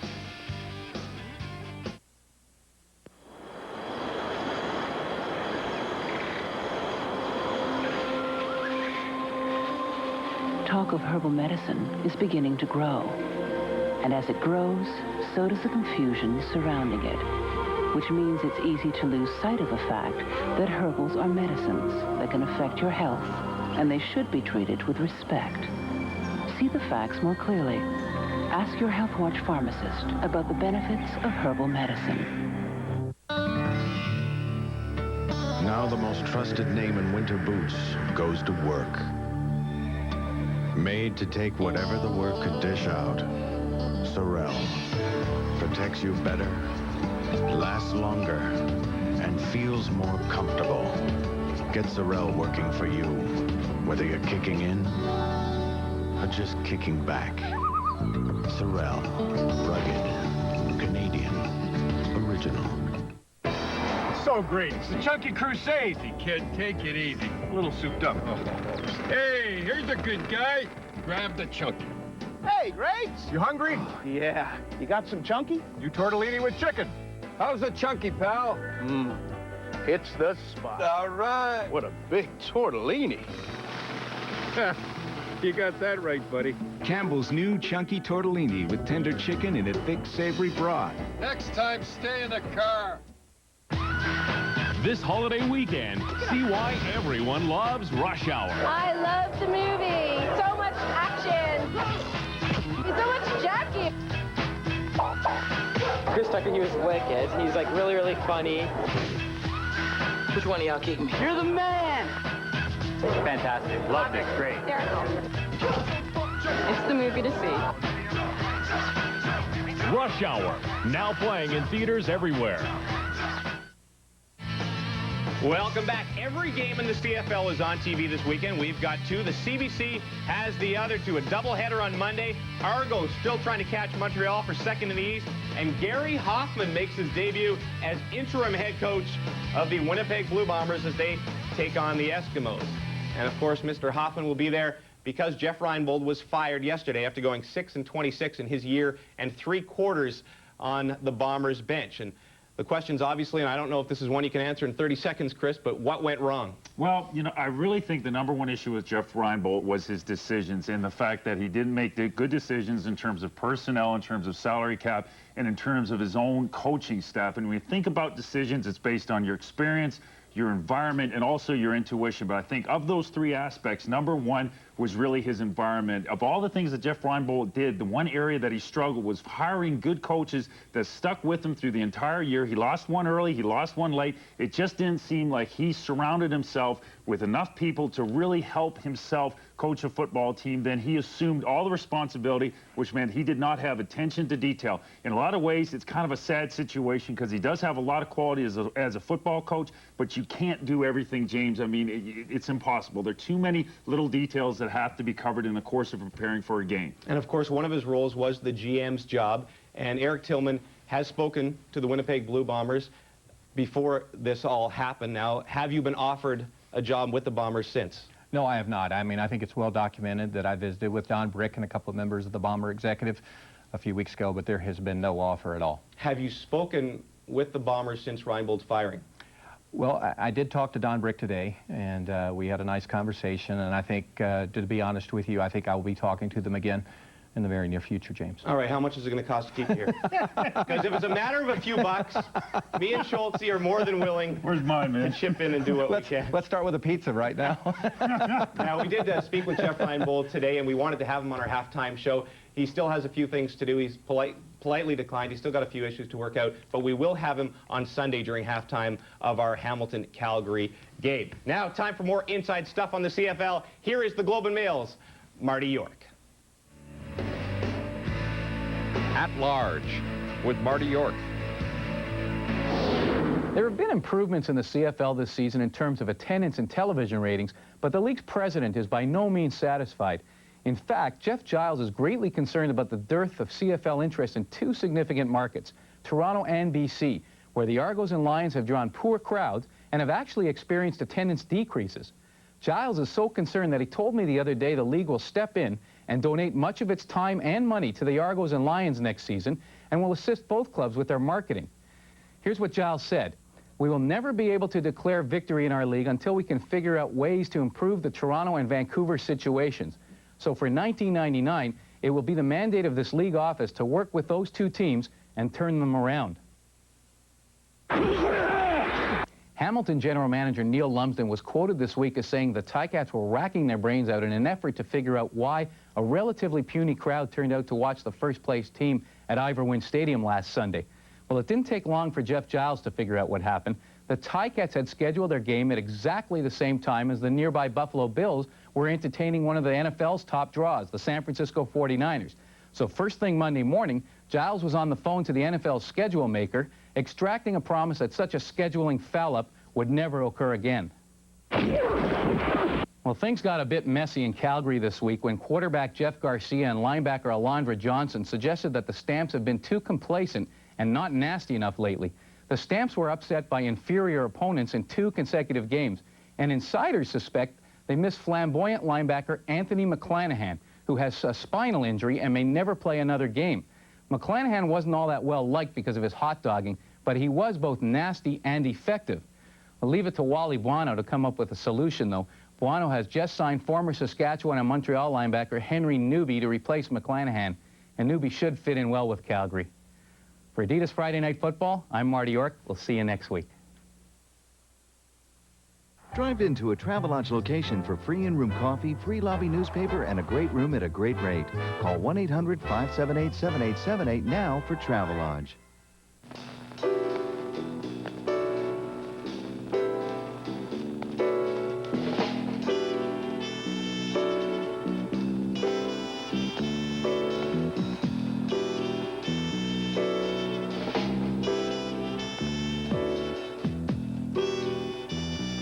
Latest in a long history of exceptional cars from Audi. The Audi A6.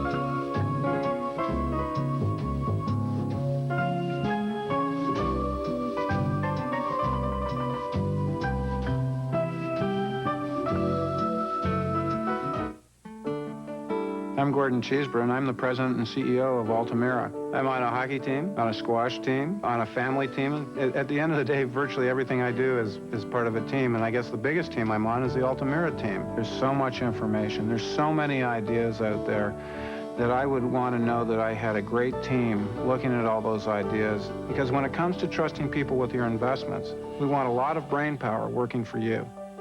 It's a great time to be with Altamira. Sexy, sleek, sophisticated, stylish. The world's smallest and lightest SLR camera. Make the scene with the Pronia S from Nikon. How decadent. Catch the CFL live from Ivor-Wynne on TSN. CFL live from Ivor-Wynne on TSN. Up Close is brought to you by Adidas, the official sponsor of the CFL. Out of the shotgun again. Under pressure, Barker is sacked. Taters is there. I got great technique, you know. I mean, I'm not a real big guy, or isn't weight-wise, but I mean, I'm strong up top, and I got good hands, and so in that way, I keep their hands off me and stuff like that. I mean, if they're double teaming me, and sometimes they'll get underneath me and stuff. I mean, I have physical games, and they're gonna get me off the ball, but I mean, I use a lot more of my quickness and stuff like that to avoid that. If you're passive inside, you're not gonna survive. I mean, you have to be the aggressor. You have to be the one that's making the hit, you know, and be the hammer, not the nail, obviously. We knew what we had, but it wasn't going and wasn't coming forth, and it's great, you know. I mean, the offense is on the field, defense is fresher because we're not on the field as much. Special teams is making big plays, you know. We're still not where we want to be, but I mean, I think we're peaking at the right time. I mean, it would have been nice a lot sooner, but I mean, it's great now. Up Close is brought to you by Adidas, the official sponsor of the CFL. And Dave Chaters has been dominant this season. We're back at you Sunday afternoon. The top two teams in the league, standings anyway, Calgary and Hamilton. It's 11-11 here. Second half is coming up.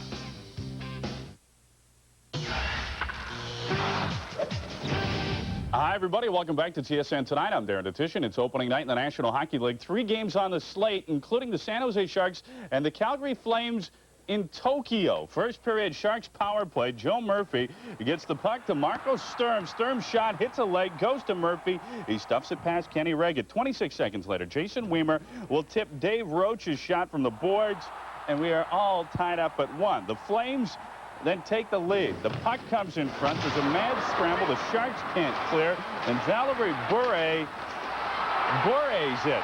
That one's for you, Pavel. It's now 2-1. They continue to play into the second period. Meanwhile, when it comes to the ALCS, how about this? The New York Yankees go into Cleveland. They dropped the first of 3 at the Jake. 6-1 was the final. Bartolo Colon was absolutely dominant. The Indians lead it now 2-1. The second half is coming up next.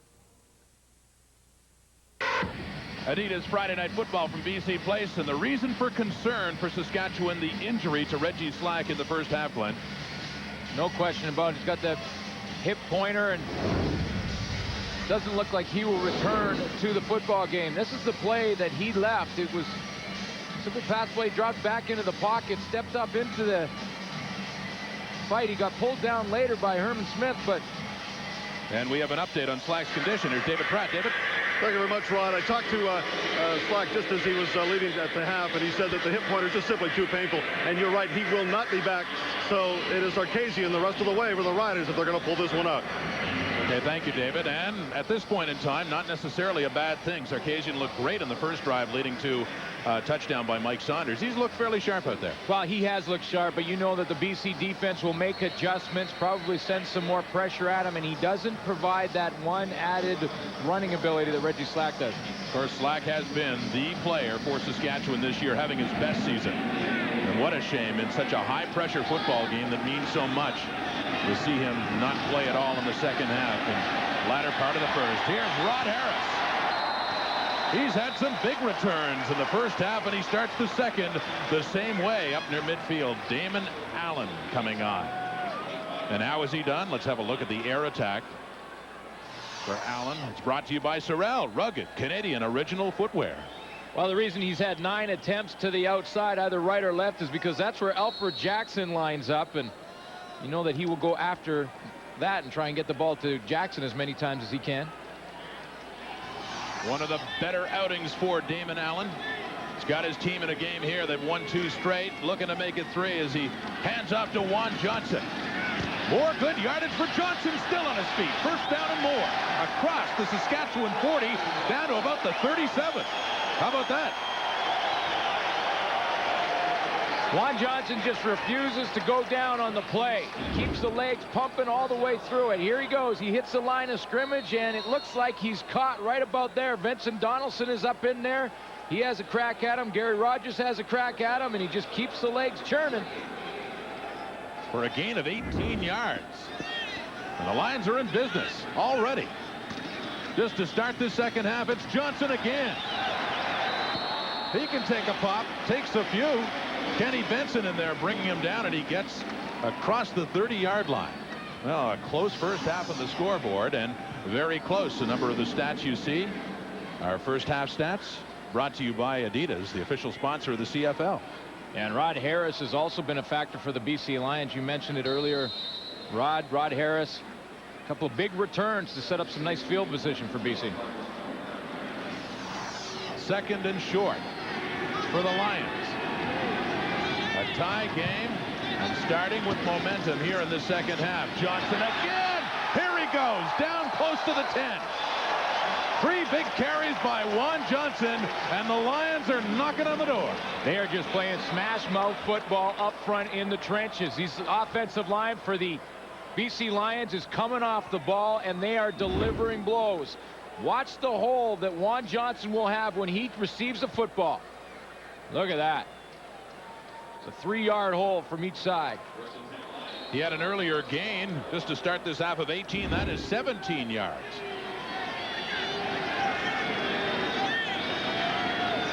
First down BC with 4 to the right. Why not? Give it to Johnson again. Keep riding him, and he goes down inside the 10.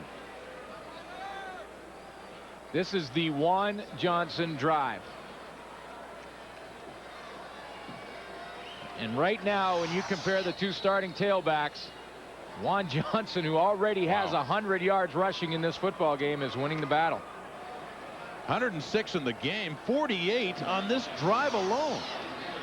Picking up a half's worth of yardage just in a matter of a few plays. Just one guy on this drive, as you pointed out. Allen keeps this time into the end zone. He had Sean Graham. He is overthrown. He threw back the other way, and there was a chance to get Sean Graham there. It looked like he was open. Yeah, and it was a play designed for the red zone. We talked about taking advantage in the red zone. The BC Lions haven't done it in the past. This play you won't see anywhere but down here in about the 10-15 yard line, where Sean Graham crosses all the way across the formation against the flow. You only get you get one crack at it. If you don't make it, they know it. That's it. You can't run it again. That was one of your keys, and you pointed out the fact that Louis Pasaglia was 5 for 5 in field goals, but almost too many field goals for BC. Situations like this, not enough majors to show for it. But Louis kicks another one through, and the BC Lions have a lead. The Lions take the lead on the field goal by Pasaglia. 14-11 BC and Adidas Friday Night Football. Play Safeway's $1 million jackpot.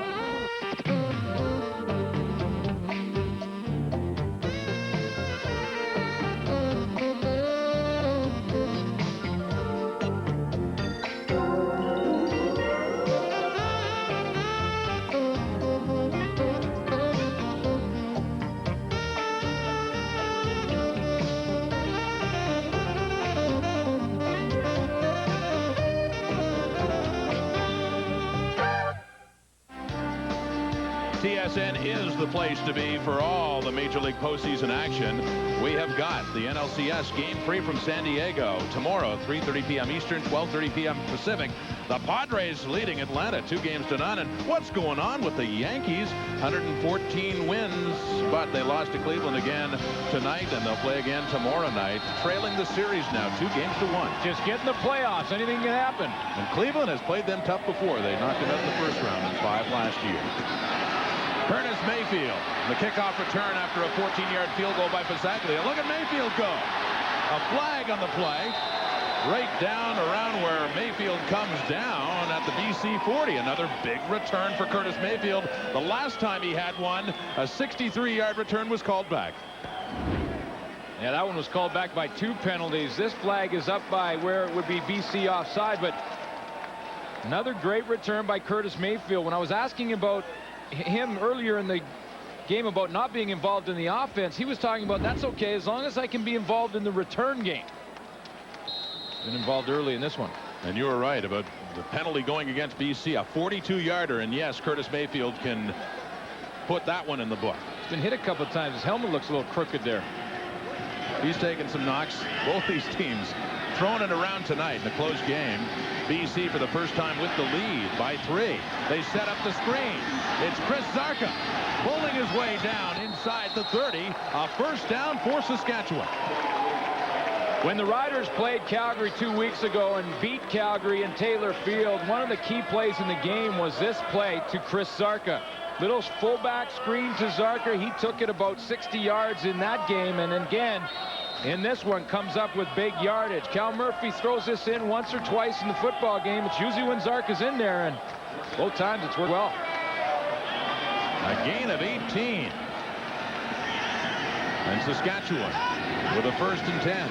The 25, it's handed off to Saunders. Big hole up the middle. And he gets every bit of it, taking it down close to another 1st down. Should be. It's a gain of 10 yards. Well, both teams are running the ball effectively.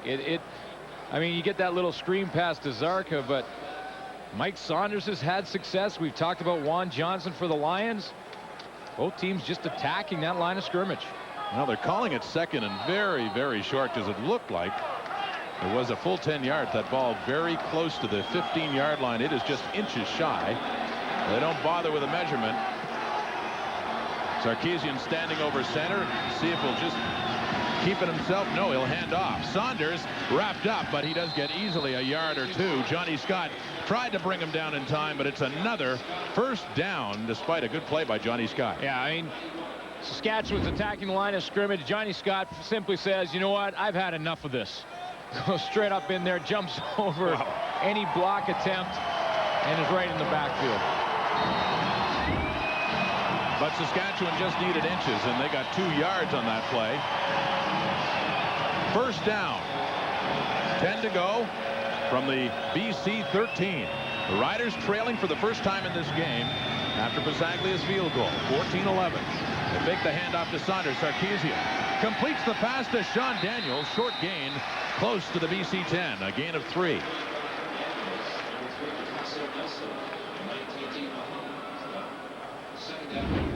Well, Johnny Scott's coming, but this time he's blocked. He's made one play, and this time John Terry says, okay, you made the last play, it's my turn. Steps up there and holds Scott out of that one. Big John Terry, one of the best tackles in the CFL. And maybe part of the problem for Saskatchewan's offense earlier on in the season. He was injured, and they had to do a lot of juggling. They have the offensive line they want, and they want for years to come. Making a lot of signings earlier this week. Sarkisian into the end zone, almost down at the 1. And it falls incomplete, intended for Saunders right around the goal line. Well, when Saunders came up with the touchdown, he was isolated on Antonio Armstrong, the linebacker. Armstrong didn't get there. This time, the Lions switched things up. Armstrong went away from Saunders, and Glenn Rogers Jr. is responsible for covering him. Here's Saunders, here's Glenn Rogers Jr. The last time they tried to run the play, they tried to cover it with Armstrong from the middle linebacker position. This time, it's Glenn Rogers, and that's a DB on a tailback, and that one goes to the Lions. So good red zone defense for BC there, and Paul McCallum on the field goal attempt. Up and through, and once again, we've got a tie game for the 3rd time in this game. Approaching the midway point of the 3rd quarter, it's not enough at 14. Come on, kids.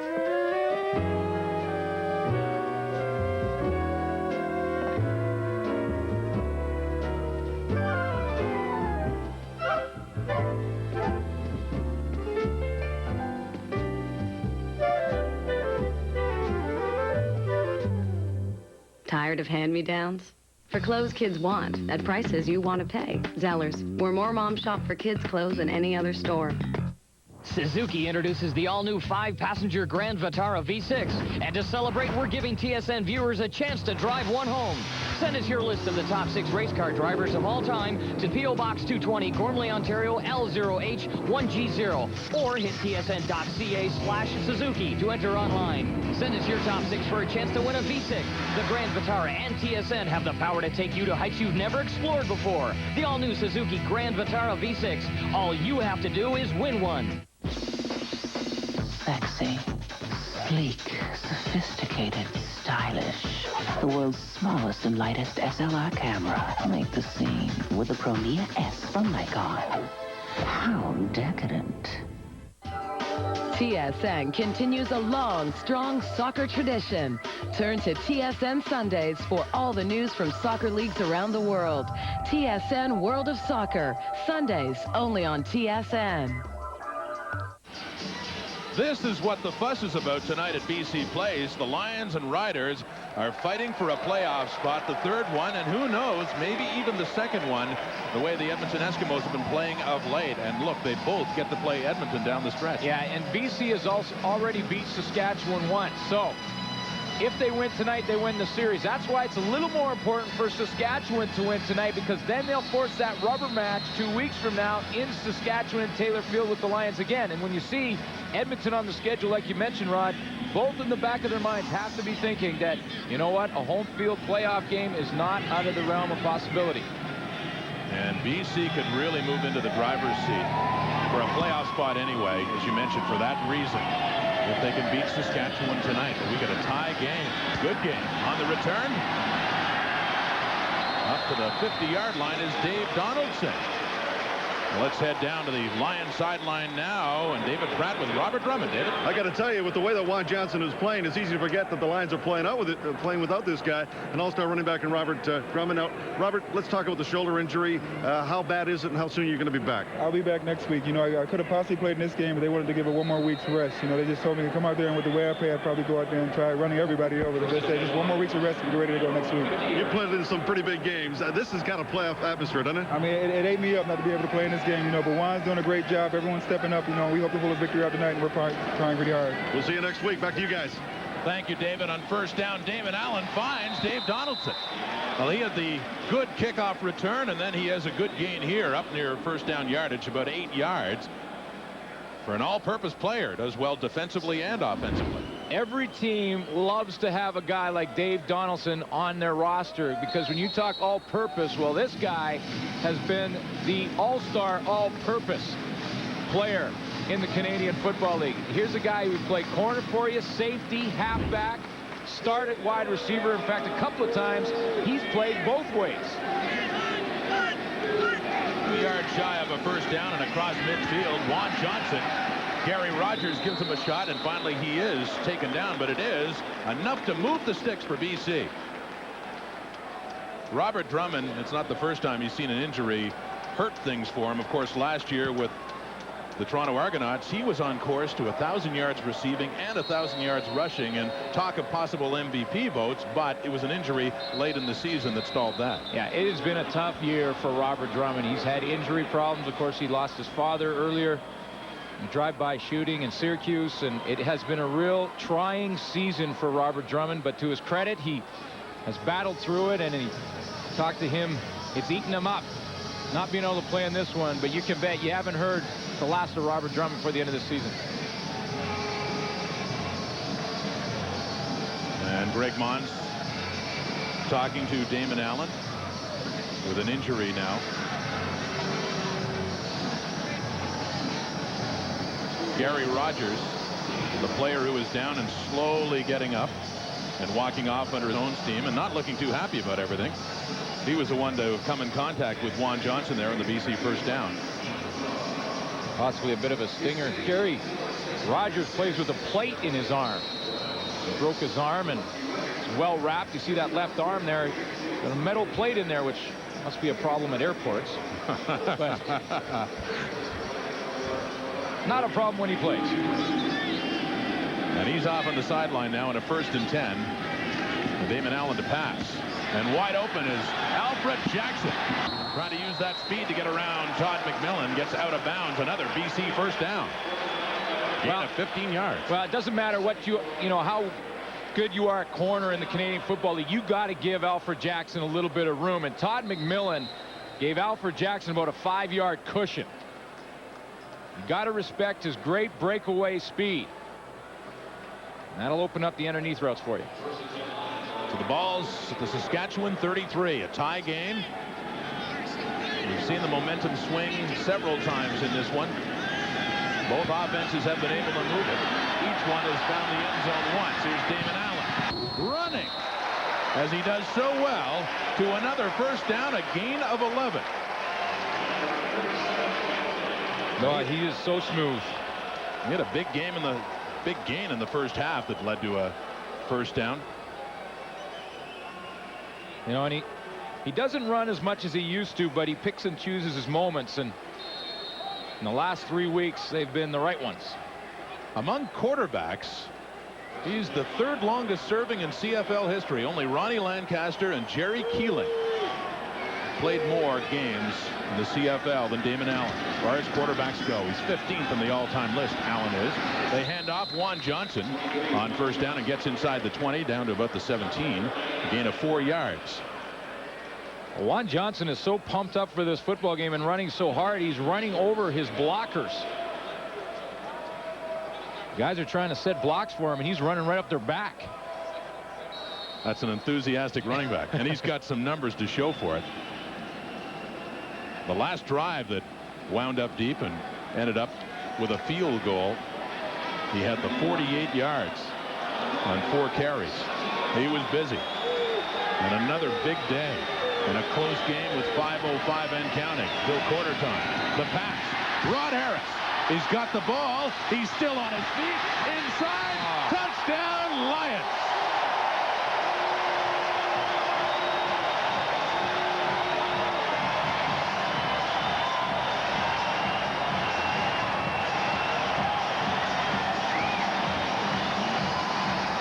The Edmonton cast-off has had his career rejuvenated here in BC.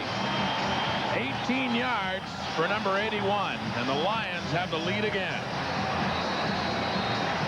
And Rod Harris has had some big games against another team he used to play for, Saskatchewan. 85-yard touchdown reception back in July the 24th, the first meeting between these two. So another touchdown for Harris and another convert for Louis Pasaglia. And another lead for the Lions. Back up by 7. Hey, back up that pole. Indeed, is Friday Night Football. Play Safeway's $1 Million Touchdown to Win. If your name appears, you won a fabulous trip for 2 to Puerto Vallarta, Mexico. You'll stay at the Villas Vallarta Hotel and fly Air Transat, all courtesy of World of Vacations, Canada's #1 tour operator to the sun. $1 Million Touchdown to Win at Safeway Food and Drug. Safeway's $1 Million Touchdown to Win for your chance to win $1 million. Participating products include Ocean Spray Cocktail, McCain Super Fries Tasty Taters or Battered Fries, Pillsbury Pizza Pods. Now there's a million more reasons to shop at Safeway, today's better way. 6 plays, 60 yards, and the touchdown for Rod Harris as the Lions take the lead again. And for Harris, touchdown number 5 on the season. As Glenn mentioned, he was let go by his former coach, Kay Stevenson in Edmonton. Has found a good spot here with the BC Lions. A look at his former teammate in Saskatchewan, Curtis Mayfield. But this won't get to him. It's a shorter kickoff. And Larry Thompson with the return. Another good return up across the 50. 21 yards, bringing it back. Well, since being released by Kay Stevenson, the Edmonton Eskimos, Rod Harris has wanted to make a statement, and that is that his career is far from over. And if he keeps coming up with second and third efforts like this, watch how he breaks tackle after tackle. There's Vincent Donaldson, Todd McMillan, no shot. He's in the end zone. I would say, Mr. Harris, point taken. And you know what? One guy may have got away with one here. Dwayne Patterson coming up, and he's working on Mo Elwanibi, and those hands are kind of on the outside all over the shoulder pads. Mo Elwanibi kind of got away with one, but if you don't get caught, it's not a foul. The old rule about holding. Only a penalty if you do get caught. Hands a little bit on the outside of that play. Saunders on the carry on first down, getting up near midfield, a gain of 3 yards for a guy who's had a great night for Saskatchewan. Well, both teams have had success running the football. Mike Saunders is feature back for the Saskatchewan Roughriders and running like he did about 3 or 4 years ago. The Saskatchewan Roughriders, as you look at Saunders' numbers, are 3rd in the CFL in yards rushing a game. Of course, we all know the Alouettes are 1st. The BC Lions are 2nd. And you don't really think about that as much, because when you think about running the football in the Canadian Football League, it almost seems to begin and end with Mike Pringle and the Alouettes. 2nd down. Sarkisian steps up, throws, no good. Intended for Rick Walters around first down territory. Instead, Paul McCallum will be punting. Well, there was no chance Saskatchewan was running on that play. They had no backs in the backfield behind Sarkisian, so he has to throw the football, obviously. He gets plenty of time to deliver the pass, and Rick Walters can't come up with this one. It kind of got away on him. You see the ball kind of wobbled. Didn't really get a hold on it because Walters was open. He steps up and throws. It kind of slips out of his hands, it looks like, a little bit, and it wobbles, and Sarkisian knows he'd like that one back. McCallum standing back at his 40. 3:25 and ticking on the clock here at BC Place Stadium. And a 7-point lead for BC. Allen and the Lions will be getting it back. Nice driving punt for Rod Harris to take it his 8-yard line. Coverage is much better this time. They've got him down. It's Darren Joseph limiting the return to only 7 yards on a 47-yard punt.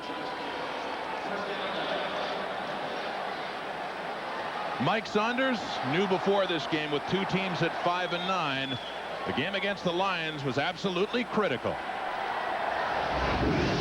Oh, definitely. You know, you got two teams that played poorly in the middle of the season and are now turning it on towards the playoff run. You know, you got guys on both teams that are familiar with each other for a lot of different reasons, and it's a rivalry that you maybe wouldn't think about in the West, but it has turned into one. And the chance to go out and take your control of your destiny or win a spot for the playoffs, and that's what we play football for. But right now, Saunders and the Roughriders down by 7. Is Allen going to work again? And has a completion for a gain of 6 yards. And it is Dave Donaldson again in the reception. I love the last part of that quote from Mike Saunders. That's what we play football for. Absolutely. You know, and it truly is. When you get in games like this, with the playoffs on the line, a great rivalry, you know it's going to be hard hitting, you know it's going to be physical, and you know that's why you play the game. And it's been a good one here at BC Place tonight as the fans of the stadium are doing the wave. Haven't had a chance to do that earlier because the crowds were smaller. It's a better crowd tonight. Under pressure, Allen is down, and it's Ernie Brown taking him down at the 10-yard line. A big loss for BC. Well, it's a big loss because Ernie Brown just gained about 10-15 yards of field position once his ball is punted away. Ernie Brown is right in here. Excuse me, I'll get that right. He's right there. And Ernie Brown is going to come to the outside and keep on working. Damon Allen has to step up. And when he does that, he runs right into the arms of Ernie Brown. See how Allen went back 6 or 7 yards. That'll be a big difference in field position once his ball's kicked. Pasaglia gets it away at the goal line. Not a bad punt. It'll be taken at the 50-yard line. Tyrell Elmer. And he's going nowhere. Buried. No gain on a 41-yard punt.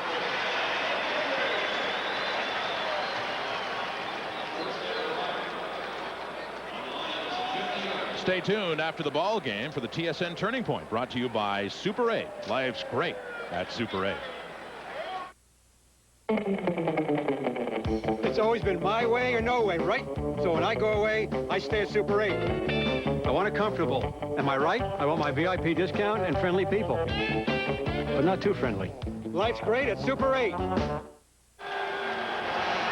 Saskatchewan has the football. The BC 50. Good way to start for Sarkisian.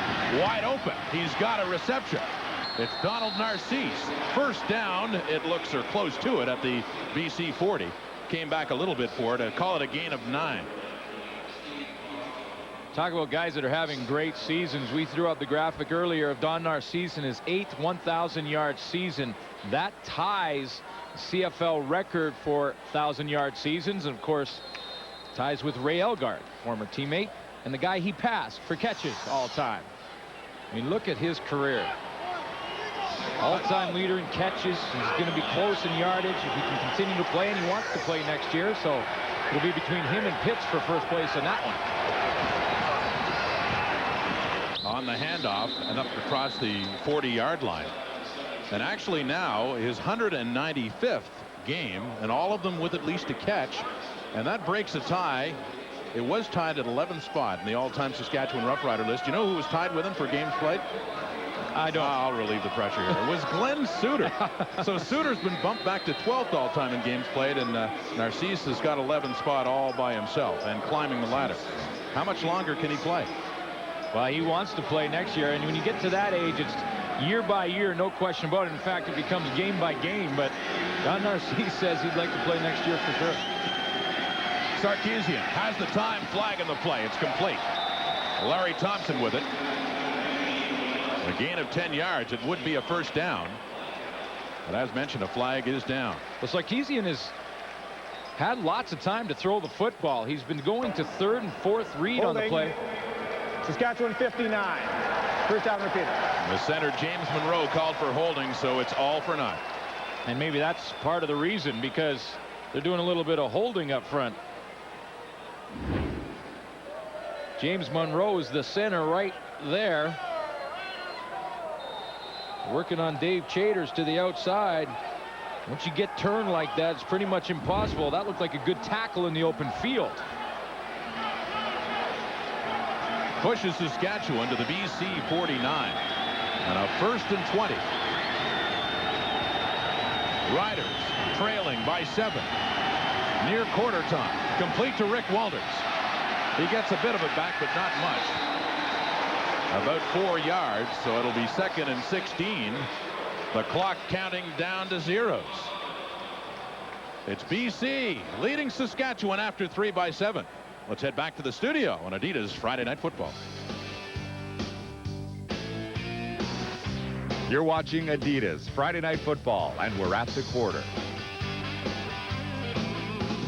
All right, welcome back to TSN Football Control. You know, we watched BC several weeks early in the season. Their offense was absolutely anemic. The last few weeks, they have moved the ball very consistently, including tonight. And I bet you, Chris Schultz, you can give me one good reason for that. Well, one good reason is Juan Johnson. I mean, this 6'1", 250-pound running back from Utah is remarkable. And quietly, in some sense, he has 5 100-yard games. He has 114 yards tonight.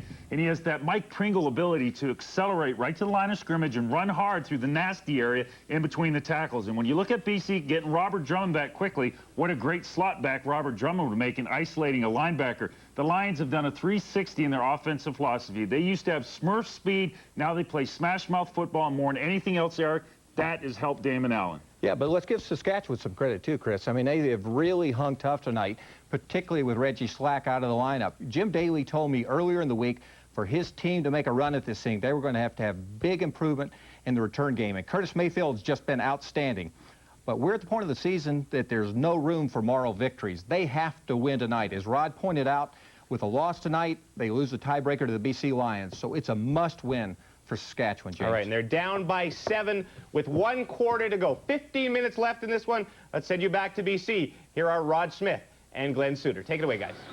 All right, thank you, James. As you look at Greg Mons and the possibilities you guys were talking about, especially with a win tonight of a playoff spot, I wonder what if. I don't think he took over this job thinking he'd be around very long as a head coach. No, he didn't. When he took over the job, in fact, he said right away that he didn't want the job next year, that he was just going to take over in the interim. He was asked by David Braley and, in fact, Adam Rita to take over the job, and he's agreed to it. But now I'm hearing rumors that he is thinking about next year and the possibility of being on the sideline as the head coach. Kind of enjoys this thing, especially when you're winning. Especially when you got a guy that can fill in for Robert Drummond like Juan Johnson. And James and Eric and Chris talking about the remarkable job that he has been able to do with Robert Drummond standing in civilians and not able to play, and obviously frustrated by it, but they haven't missed a beat in their ground game. No, and it'll be a nice situation for the Lions when they do get them both back. So Eric Tillman, I believe, was talking about Robert Drummond being the wide receiver or slot back and running on linebackers, and he has done that. He did that in Toronto, and that'll be a great 1-2 punch for the BC Lions when Drummond gets back next week. It is 2nd and 17 after a short gain by Rick Walters. And this is where they start with a sack. A BC sack. It is Herman Smith. He takes Sarkisian down at midfield, and the Riders will be punting. Well, Sarkisian had been taking a lot of time to throw the football. I talked about him going to his 2nd and 3rd reads. This time he takes obviously a little bit too long. But Castle Nelson coming on the blitz, he was picked up. But Herman Smith won his one-on-one battle up front and got back in the backfield. A loss of 7 yards on the 2nd sack of the evening for the BC Lions. It worked very well, especially up front in this game. And Paul McCallum will kick it away from his 45. And Rod Harris is the only one back. He takes it at his 10. Harris, he's had some good returns. And he also scored a touchdown not long ago, late in the third, to give BC the lead again. And speaking of that third quarter, through 3, you look at the numbers now, and BC's got the 7-point lead. Interesting looking at the passing and the rushing stats. Well, both teams are running the ball quite well. We talked a lot about Juan Johnson. Mike Saunders having a pretty good night. Time of possession even. That's the type of game we expected it to be. And Johnson with another 100-yard game, his 5th in the last 6 weeks.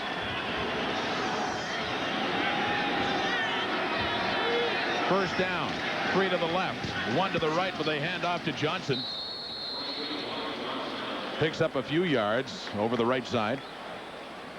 You know, it's not that big a surprise that the BC Lions are having success running the football. Coming into this game, they've had the success of Juan Johnson to sort of carry them. We talked about him in the last 2 games rushing for 231 yards. And plus, Greg Mons knows that when he looks across at that Saskatchewan defense, statistically, they're last in the league against the rush, giving up about 120 yards per game.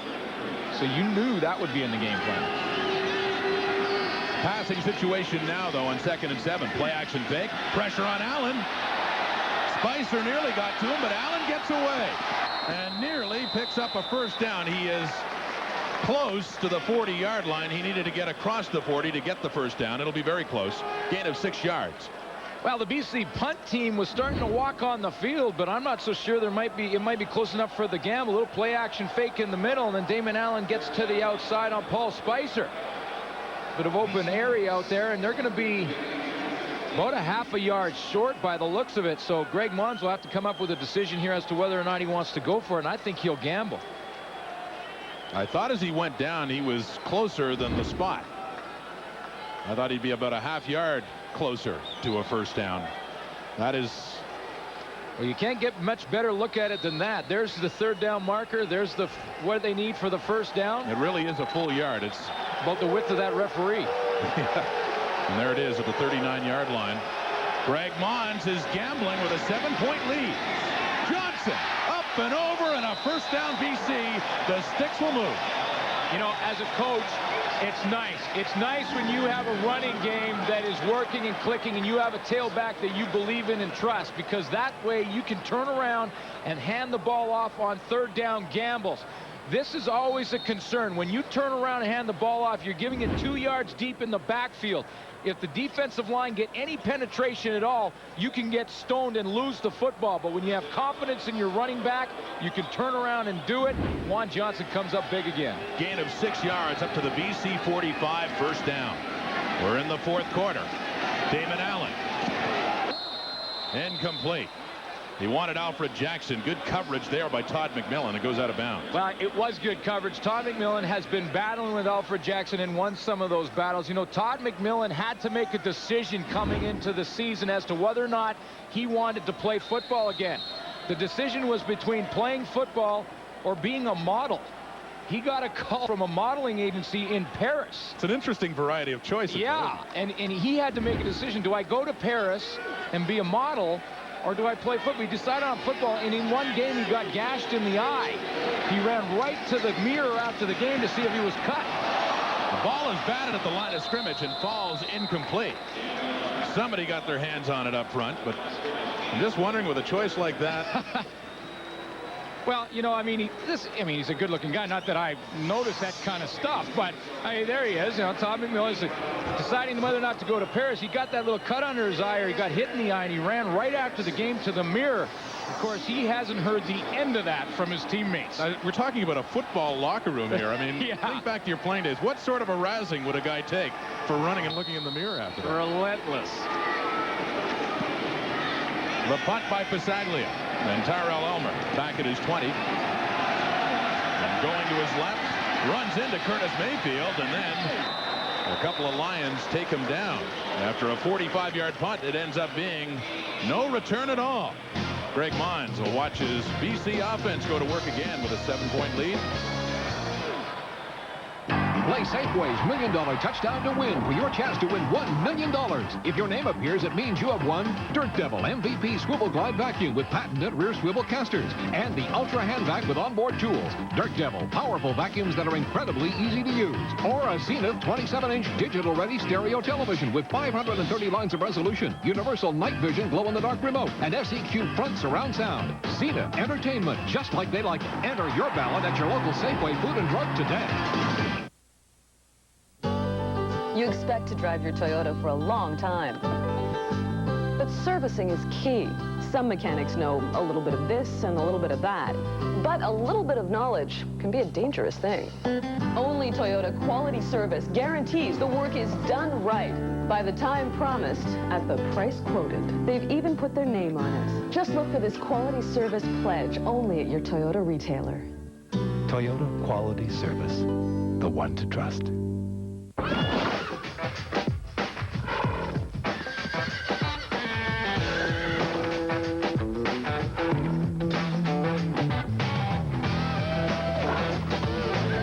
The color of determination.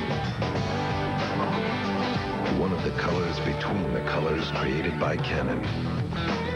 Canon Laser Color. Its only competition is reality.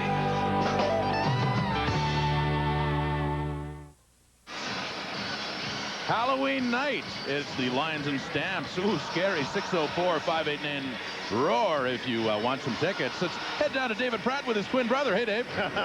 Thank you for that, Rod. Yeah, with a very special guest. We're talking about the Pumpkin Bowl here October the 31st, right? Now, let me get this straight. It's the BC Lions, the Calgary Stampeders. And kids under 12, they get in free with a paid adult, all right? And you would be a personal friend of John Gallagher? That's what I thought, yeah. That's you guys. Thank you, David. Insightful and entertaining to boot. And Glenn, I just got to ask you, who's the scarier looking one? Well, I was going to say the only reason we knew it was David Pratt is because he was holding the microphone. Yeah. Oh, my goodness. Don't do it.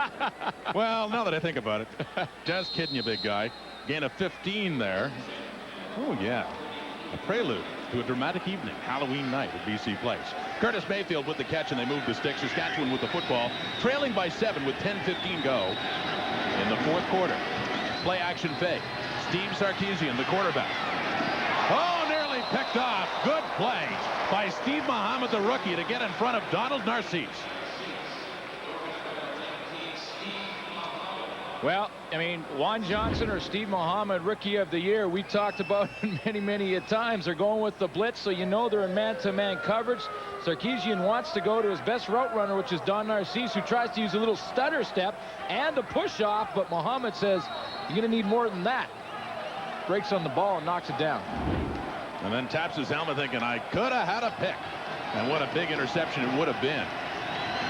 He's moving right, Mark's moving. Sarkisian. Obvious throwing situation. He's got Rick Walters in traffic. And a first down for the Riders. The only reason that Sarkisian had a chance to deliver this football is because he had lots of time up front, and it allowed Rick Walters to find the second hole in the zone defense. They're called windows, and as guys start running across, they go in the first window. If that's not there, they go into the next window. Because Sarkisian had so much time, Rick Walters got into that second window and got the first down. Without question, the green and white is missing Reggie Slack, but you look at those numbers by Sarkisian. 12 for 18 with a TD and no picks. Not back. Shovel pass. Inside, Mike Saunders. And a good gain across midfield, about 5 yards. Well, it's huge when you think about it, because if your starting quarterback goes down, maybe with the exception of the Calgary Stampeders situation, but when your starting quarterback goes down, you just want your backup to give you an opportunity to win the football game. And Reggie Slack on the sideline with a hit pointer, and he won't return. Sarkisian is giving the Saskatchewan Roughriders a chance to win this football game. Slack was injured about midway through the second quarter. And Sarkisian's first drive, he took Saskatchewan downfield, hit Mike Saunders for a 10-yard touchdown. Under pressure, dumps it off, flag on the play. Saunders with the ball. Won't get the first down anyway. And that flag was dropped as Sarkisian got it away in the Saskatchewan backfield. Turns out to be a loss of 2 yards on the play. Holding, 52 Saskatchewan, that's declined. Third down. No reason at all to take that penalty with a loss of 2 yards, so the Riders have to kick it away again. Well, Ben Fairbrother gets a holding call, but, you know, in fairness to the offensive line of Saskatchewan, they did their job. They gave Sarkisian lots of time to throw the football, but that's going to break down after a while. The coverage downfield by the Lions was just too tight. Getting close to the midway point of this fourth quarter. And there had been good surges of offense throughout this game, but things have calmed down a little bit now, and a bit of concern for Saskatchewan. And what amounts to a very critical game. The punt by McCallum to Rod Harris. Slips a bit, stays on his feet. Oh, he's had a great day returning that football. Rod Harris across midfield.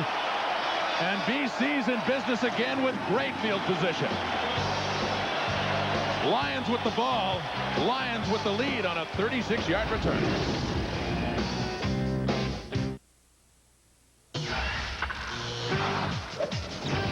Hi, everybody. Welcome back to TSN Tonight. I'm Darren Detition. Just a reminder that Sports Desk is coming up at 11 o'clock Pacific time. We'll have all the highlights from the National Hockey League as 3 games have been played this evening. Meanwhile, Game 3 of the ALCS. The New York Yankees in Cleveland. Series tied up at 1. Jim Thome, bye-bye. He goes deep to center field. A solo shot. This ball game's tied up at 1. Andy Pettitte not pleased with himself. 5th inning, Manny Ramirez, he takes him to right. 2 batters later, Thome, this time with a 2-run shot. The next batter, hard-hitting Mark Whitten.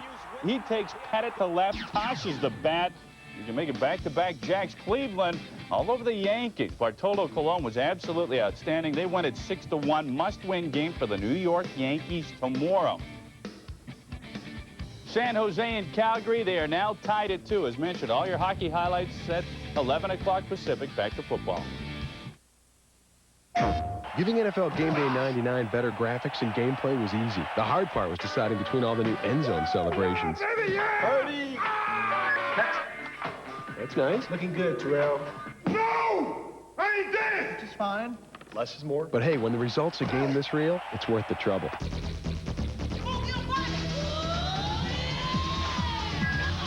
Stop that, please. Hey. Thank you. Thank you. Thank you. PlayStation. Welcome back to BC Place.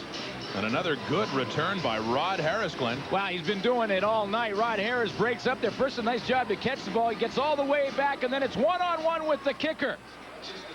Paul McCallum, and a little trip gets him, but to get that, watch the little dance McCallum has to do. Little left, little right, cha-cha-cha, and then the trip. This is, I mean, that's, look at this dance. Oh, I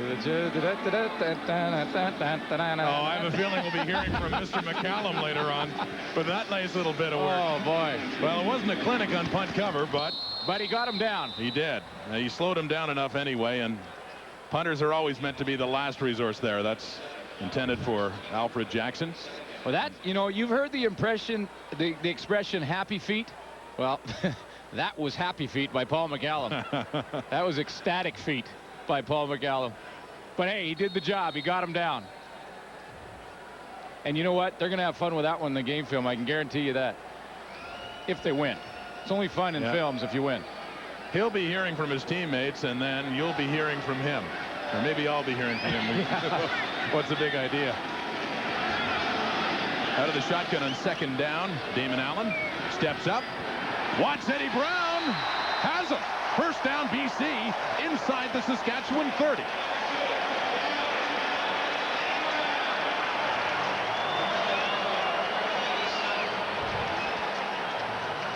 The Saskatchewan Roughriders were coming with the all-out blitz. Gary Rogers up the middle, Vincent Donaldson off the edge. Well blocked by BC. That gives Allen time to step up and throw a strike to Eddie Brown to the outside. Watch Vincent Donaldson, number 24, coming, and here comes, guess who?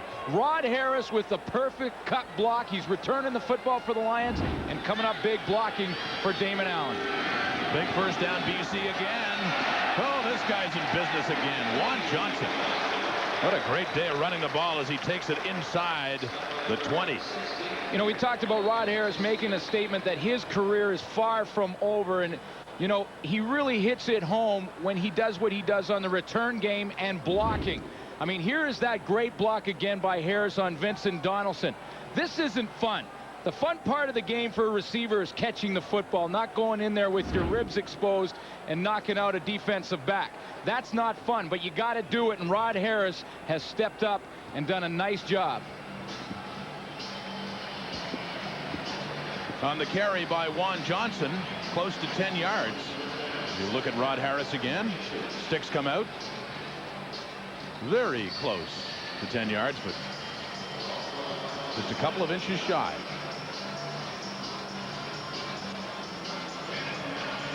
This has been a better game for Damon Allen and more enjoyable for Greg Mons, who's hoping to get a 3-game winning streak put together after losing the first 3 when he took over for Adam Reed as head coach of this team.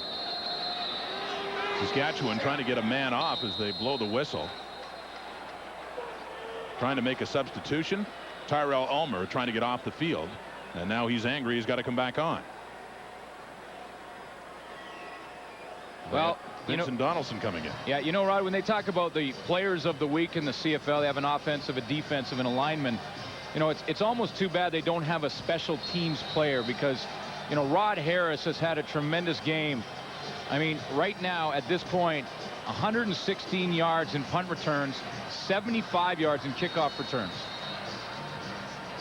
And moving up the ladder in combined yardage, Rod Harris has been.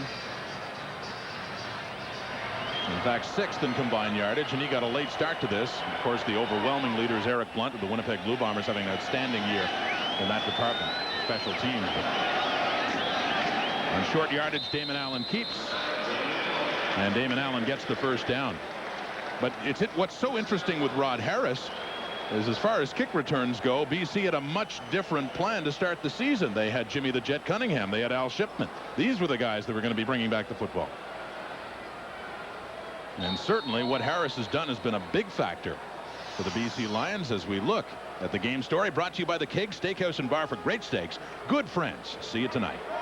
Yeah, tailback's doing a great job running the football. Slack injured early in the second quarter. Damon Allen have a nice game, and honorable mention to Rod Harris. Absolutely. Johnson. They faked it to him beautifully. Faked us out. Damon Allen carries close to first down yardage inside the 10. Gain of 17. This is like a flashback to the Damon Allen that played with the Edmonton Eskimos a few years back. The old play action, Sally ran naked bootleg to the outside, and look at that. Camera thought Ron Johnson had the ball, faked out our cameraman, got to the outside, and faked out the rest of the Saskatchewan defense as well, so our cameraman doesn't have to feel bad. There was a flag in the play, excuse me. It was a gain of 7 yards. Major foul, face mask, Saskatchewan 24. Oh, but you can start to tack on the yardage now. Benson Donaldson nailed there. Benson Donaldson, who played the dime for the Saskatchewan Roughriders, has for the last 3 games, with Mario Smith playing the safety and doing a nice job from that position. That's one name we haven't heard actually throughout this game, but Benson Donaldson gets called on the face mask on that play. And Shannon Garrett and Tyrell Ulmer come out, and Colin Scrivener and Dan Rashovich come in. The bigger guys, of course, were down to short yardage with a 1st and 5. BC will have 3 cracks to get it into the end zone and increase their lead at a critical point of this game. 5:44 in the clock here in the 4th quarter. Lions 21, Saskatchewan 14.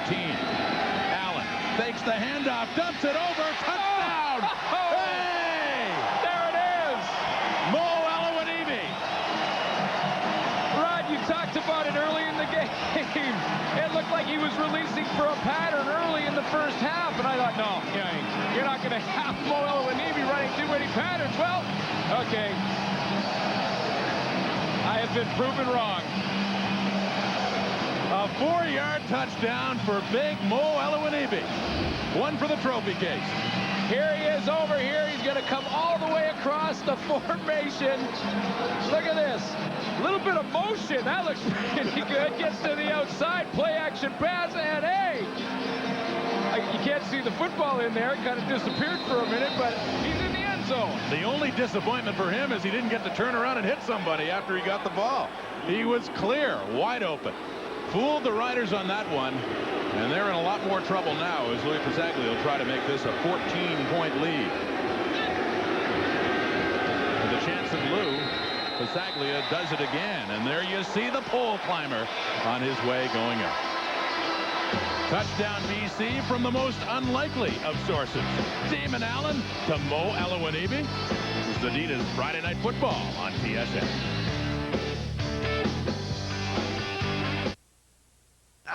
We both have colds. Why is he up and at him? And I'm so tired and cranky and headachy, I can't even get started. Why? Because last night when he said... Let's take NyQuil so we can feel better in the morning. I said, why? What's the nighttime sniffling, sneezing, coughing, achy, stuffy head fever, so you could rest medicine got to do with morning, silly?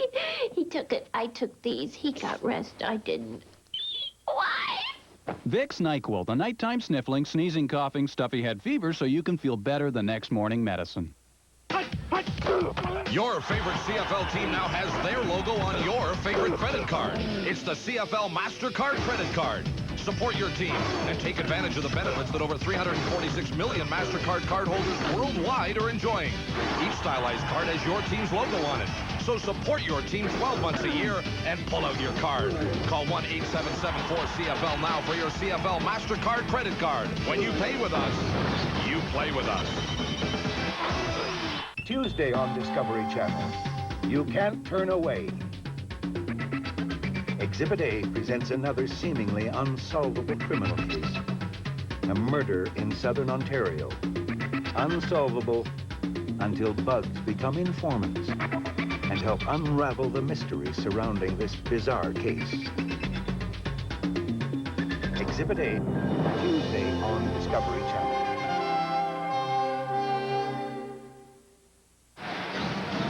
Linebackers and DBs around the CFL, beware. Big Mo is on the loose, and he's got his team a 14-point lead. Well, they don't get interviewed very often, but he's going to do one if he catches a touchdown pass.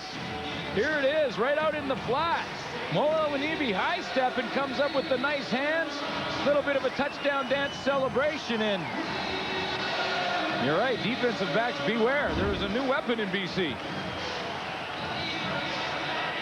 Alawanibi had some time in the National Football League, graduated from Brigham Young University. Well, you know, he's a great athlete. I mean, he's a guy that in '86 was drafted as a goalie by the Vancouver '86ers soccer team. So the Riders in a hole now, thanks to the touchdown by Alawanibi. Curtis Mayfield on the return, getting up to his 40, taken down there by Brett Anderson and Steve Mohammedan on the tackle, a 24-yard return.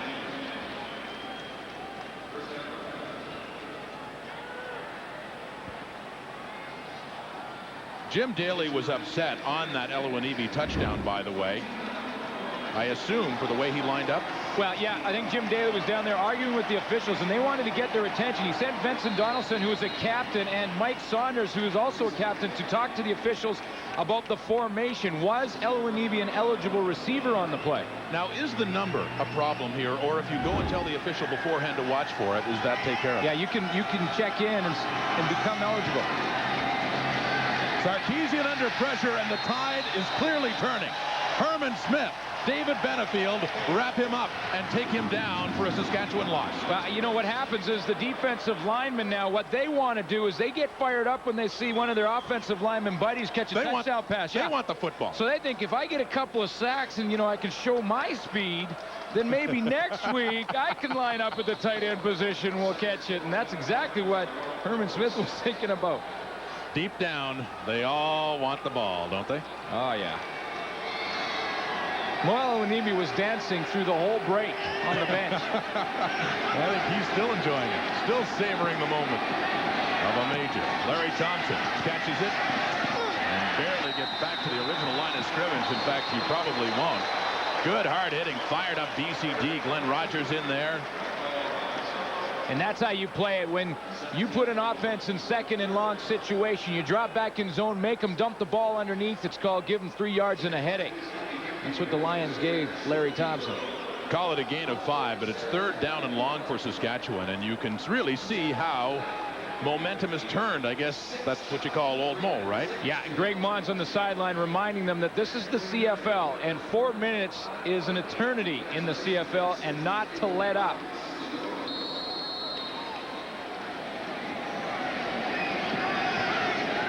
Rod Harris standing back at his 25 for this punt by Paul McCallum. Harris has had a beautiful day returning kicks. And he's got 5 more yards there and then some up to the 40-yard line. So once again, pretty good field position for Damon Allen and the Lions to work with. It's a critical game. Both teams coming in at 5-9. Especially critical for Saskatchewan. BC's beaten the Riders earlier this year, so automatically, if they end up tied at the end of the year, should BC win tonight, BC automatically wins the tiebreaker and gets the playoff spot. No question, and that's why it is such a big game for both teams, and there's a lot of football to be played. Greg Mons knows that. That's why he was reminding his boys on the sideline, and I think Jim Daly at this point needs a break. He needs a fumble or a turnover. And we have not had the big turnover in this game. Here's big Juan Johnson up for another 5 yards to add to his collection. Damon Allen has done a real nice job tonight mixing things up. He's passed the ball effectively. He's run a little bit, not a whole lot, but when he has, he's been effective with it. And of course, the strength of this offense so far tonight has been turning around and handing the ball to Juan Johnson. And you look at those numbers now, and it's not the high percentage passing, but as we talked about before, when the running is up, even if Allen's percentage is not good, some of his worst percentage passing has resulted in BC wins. Damon Allen has time to go over and talk things over. 3:03 to go, and they got a 2-touchdown lead. Some would call it a Grey Cup preview. Others would beg to differ. Nonetheless, a big game between the first-place teams, Calgary and Hamilton. CFL Live, TSN Sunday, 1 p.m. Eastern, 10 a.m. Pacific time. And if you are in the area, want to pick up some tickets for a great football game, 905-547-CATS. Well, they were disappointed last week when they didn't get a big crowd with Winnipeg in town and Hamilton, but I imagine there'll be a lot of folks out to see that game between the Stamps, who are smarting after losing 2 in a row, to show up in Hamilton. That should be a good one. They last met in week 1. It was a great one. Hamilton had the lead late in the 4th quarter. Calgary came back to take it by a point. Juan Johnson, the right side, and rarely have we been able to say this. Well, Paul Spicer better be careful, or he's going to cost his team a first down. I was going to say, rarely are we able to say very little to no gain for Juan Johnson on that play to set up 3rd down. Spicer got up swinging. There's no flag on the field, so he got away with one. Spicer, one of the newer additions to that Saskatchewan defense. Well, when you stop a team, especially when you have to have the ball back to score twice, you want to get that penalty to give him a first down, and Paul Spicer was fortunate he didn't get a flag. Clock's ticking here in these BC plays, 2:32 and counting down. Louis Pasaglia quite willing to let it count down as much as possible, right down to 1 second before he has to get the snap and get it away. As he does, dropped. Mayfield dropped it, and there's your big turnover. And it goes to the team in the lead. Dave Donaldson has it. BC football. Yeah, when I was talking turnover with Jim Daly, obviously he would like to have seen the Lions turn the ball over and his team recover, and this could be that last nail if the BC Lions can capitalize. Curtis Mayfield has had some success returning the ball in this game. He had one big one called back, but this one just bounces off his face mask. Curtis Mayfield likely looked downfield to see where his blocking was being set up, and when he did that, the ball came out. And that's not a bad job by Dave Donaldson to pull it in. Looks like he was snagging a rebound off the boards there. To put in perspective what this game does to Saskatchewan, all BC has to do is win one more, assuming they win tonight, and the Riders are forced to win all 3. All 3 remaining games. No question about it. I mean, they play each other one more time, but one more win by the BC Lions forces Saskatchewan to win all 3, like you mentioned, Rod, and that's not an easy schedule when you look at it. Hamilton, BC, and then they got to go to Edmonton. It's always tough to win in Commonwealth, no matter where the Eskimos or how they're playing. The first turnover of the game, and a big one for BC. Damon Allen rolling around. Gary Rogers misses him, and he just finally goes down anyway, where they might have had him. It's a loss on the play, but 2:07 on the clock. The Lions just trying to be careful with it now with a 14-point lead.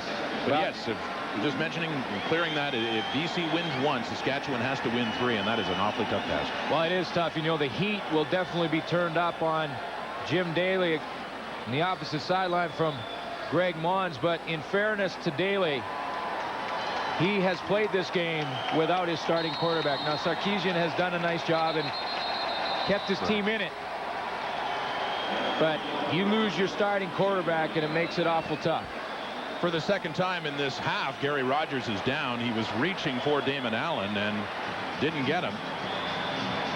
Well, it was a scramble to try and snag Damon Allen. He was making himself look kind of like a magician back there. He makes Paul Spicer miss him, and I think Rogers and Spicer hit each other after the play. You see Rogers going down and running into Spicer's knee. Piled to the right corner of your screen there. Not a good half for Gary Rogers. Symbolic of the way it has been for the Saskatchewan Roughriders. The game story again, a remarkable Juan Johnson continuing his great performances with another 100-yard game. Yeah, and when you have an offensive lineman that scores a touchdown, Mo Elewanibi, you got to put him in the game story. Absolutely. I mean, he's got to be a front runner for Offensive Player of the Week, isn't he? Do you think he'll make a few highlight packs tonight? Oh, yeah. And you know, this game, the blackout was lifted here in Vancouver, so there's a big crowd in the stadium, their biggest of the year. And I bet you Mo Elewanibi has a tape going somewhere here in Vancouver, and will likely put this one right beside the game ball in the trophy case. Yeah, if he doesn't have the tape going, he'll be asking for one, that's for sure. They keep it along the ground and kill some clock. 1:44, it stops there. Yeah, you wonder, after you get that touchdown, I mean, I fully admit I'd be tempted to go back in and start giving Damon a little bit of advice. You know, Damon, what you should do. You know, trust me on this. Let me do that same thing again, but I can deke a guy. I think I can get myself open. Well, it was a big play, and you talk about game planning for each game and teams you've played before, and that's the one play, you know, you'll see it once and you'll never see it again, but hey, if it works, it's great. Louis Pizzaglia, 2 for 3 in the night, and the ones he made were pretty short ones, but he's made some big ones. 5 for 5, longest from 50 last week. Late getting it away, time count. And it was good from 32 yards out, but he'll have to try it again by the looks of things.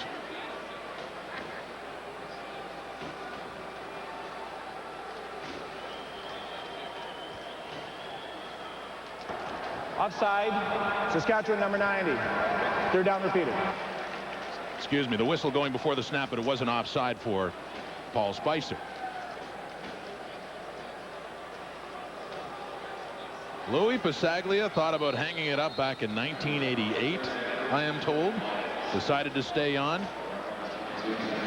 He'd already won a Grey Cup back in 1985, and he ended up kicking the winning one in 1994 right here to beat Baltimore at BC Place. Puts it up, puts it through.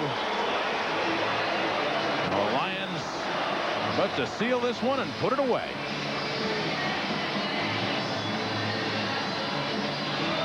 And BC looking for its first 3-game winning streak of the year. And, you know, they won some big games, Glenn, and not against soft teams either. No question about it. I mean, Hamilton game, they knock off the #1 team in the East. You see Juan Johnson with the big game there, 123 yards. And then they have to travel to Calgary, a place they hadn't won in the regular season since 1991, I believe. And they win there. So 2 big wins back-to-back, and they're on the verge of number 3, the hat trick. Greg Mons, when we last saw him, we were here for the game, his debut as a head coach against the Montreal Alouettes, and it wasn't pretty. The Owls and Pringle dominated. Pushed the record to 3-7 for BC, and he went on to lose 2 others. But things are picking up, and things are going the other way for Jim Daly now. Just after his team had won a couple of good games, they also beat the Stamps, and then last week, very impressively, against the Argos at Skydome. They have been playing better as of late, but you know, Jim Daly, when he looks back on this game, will likely talk about his starting quarterback going down, and also the coverage on special teams. Rod Harris, big night for the BC Lions, both on punt returns and kickoff returns, and Damon Allen has had excellent field position all game. It's squibbed by Pizzaglia, finally picked up by Larry Thompson, who gets down to around the 30-yard line, no further. 50-yard kick and just a 5-yard return. Well, Jim Daly had heard the frustration before, and I'm sure, of course, felt it this season. Before winning those 2 straight, of course, they had lost 8 of their 9 And there was a lot of trouble, and Reggie Slack enduring that as well. Saskatchewan had the good start at 2-1, but really went into a tailspin despite good numbers from that man. Yeah, it has to be disappointing for Reggie Slack. He's just having the great year that he's had. The biggest game of the season, got injured early. Sarkisian out of the shotgun and over the middle and incomplete. It'll be second down. Reggie Slack, a CFL career that started in Winnipeg, and he had another go around there, but 6 for 7 with 66 yards. And it was all too early over for him midway through the second quarter when Sarkisian came on. Well, Sarkisian has done a decent job, but not well enough to win the football game. And he did move the team, but he didn't put the points on the board they needed. At the 30, it is second down. 1:12 on the clock here. Over the middle again. Antonio Armstrong had a chance there through his hands. Thought he should have had it. Yeah, he needs to go talk to Mo Elowanibi. You know, and do some ball drills or something. Antonio Armstrong used to be a defensive end, remember, for the BC Lions, hitting his first start at the middle linebacker position. So I'll go do some ball drills with the big offensive lineman later. That's where there's been a lot of change lately for the Lions at middle linebacker. Remember, they started the year with Bruce Dixon. Yeah. They had signed over from Edmonton. That didn't work out. He's let go, and they tried a few others. Well, the starting group was Dixon, Borgella, and Jason Bryant. You know, they've gone through Dwayne Knight, Darnell Small, B.J. Gallus.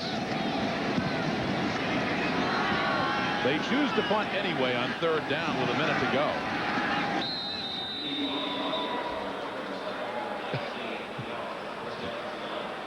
And here comes one of the big stories of the game. Whenever you're talking about Mo Elowanibi, I mean big. And this is a big touchdown, as it turns out, Glenn. Oh, yeah, the speedster hits it to the outside, and watch the quickness. Right to the outside, tiptoeing into the end zone. Now, let's be honest. Okay. You're a long-time defensive player. You have a great career as a safety. How much does it hurt as a defensive unit to be beaten by a lineman for a touchdown? Well, you know, you just get completely surprised. I mean, obviously, you would never count him when you're looking at coverage. You know, you count which guys you want to take in coverage. Obviously, you never count Mo Elowanibi, and then they surprise you with that one. Content to run it out. Content everybody except Juan Johnson. He's still racking up the yards. He had 138 heading into that carry. 8 more, so that's 146 for Juan Johnson. Not a bad night's work. Well, he has had a tremendous game and deserves this. The game ball he gets, brought to you by Toyota Quality Service, the one to trust. And boy, BC could trust Johnson tonight, as they have for the last 6 games. Well, you know, it's not only carrying the ball, too. We showed you a couple of blocks he made early in the game to allow Damon Allen to throw a touchdown to Eddie Brown. And, you know, he's a very unselfish player, Juan Johnson. I asked him about when Robert Drummond would return to the lineup next week. Was he disappointed in any way that he wouldn't see the football quite as much? And he said not at all. He said, you know what, when we get to the 1-2 tandem with Drummond in there, I think it'll be tough on defenses, and I don't mind blocking for Robert Drummond as long as we win football games. Keeping it on the ground with Johnson again adding to his total, although maybe by a yard, getting up near 150 for the day. But I asked you this earlier in the game. I got to ask you again, because I'm really wondering, with 2 such talented ball carriers, how will a 2-back offense work when Drummond does come back? Well, I mean, there's a lot of things they can do. Robert Drummond has played the wide receiver position. We talked about that, and he can beat corners. So you line him out there, and he's a good receiver. You can also move him around. You put him in the tailback. You have the 2-back set in either split backs or 1 back up on the line of scrimmage and 1 tailback. They both can block. They're both tough runners inside. So it just gives you so many different weapons and so many different opportunities to open up your playbook. Not much of a gamble here at 3rd and 1. They do get it. It wouldn't have hurt too much if they didn't. But Johnson, no quit in this guy. Up over the top, and the sticks do move. A moot point with 14 seconds to go on the clock. So presuming, and I think it's safe to do, a victory here. BC alone in 3rd at 6-9 with 3 straight wins. And look at the Edmonton Eskimos. Must be starting to feel the heat now. A home playoff game isn't a guarantee there. Edmonton will play Winnipeg on Monday, and Winnipeg, of course, going through the coaching change that they are this week. So it'll be interesting to see how they respond. But Edmonton has been struggling, and home playoffs is not out of the reach of BC Lions. It was called an early playoff game. It goes to Greg Mons and the Lions. 31-14, and they take a critical step ahead of the Saskatchewan Roughriders. Alawanivi with a touchdown. His Lions with a win. Adidas Friday Night Football. Now the text.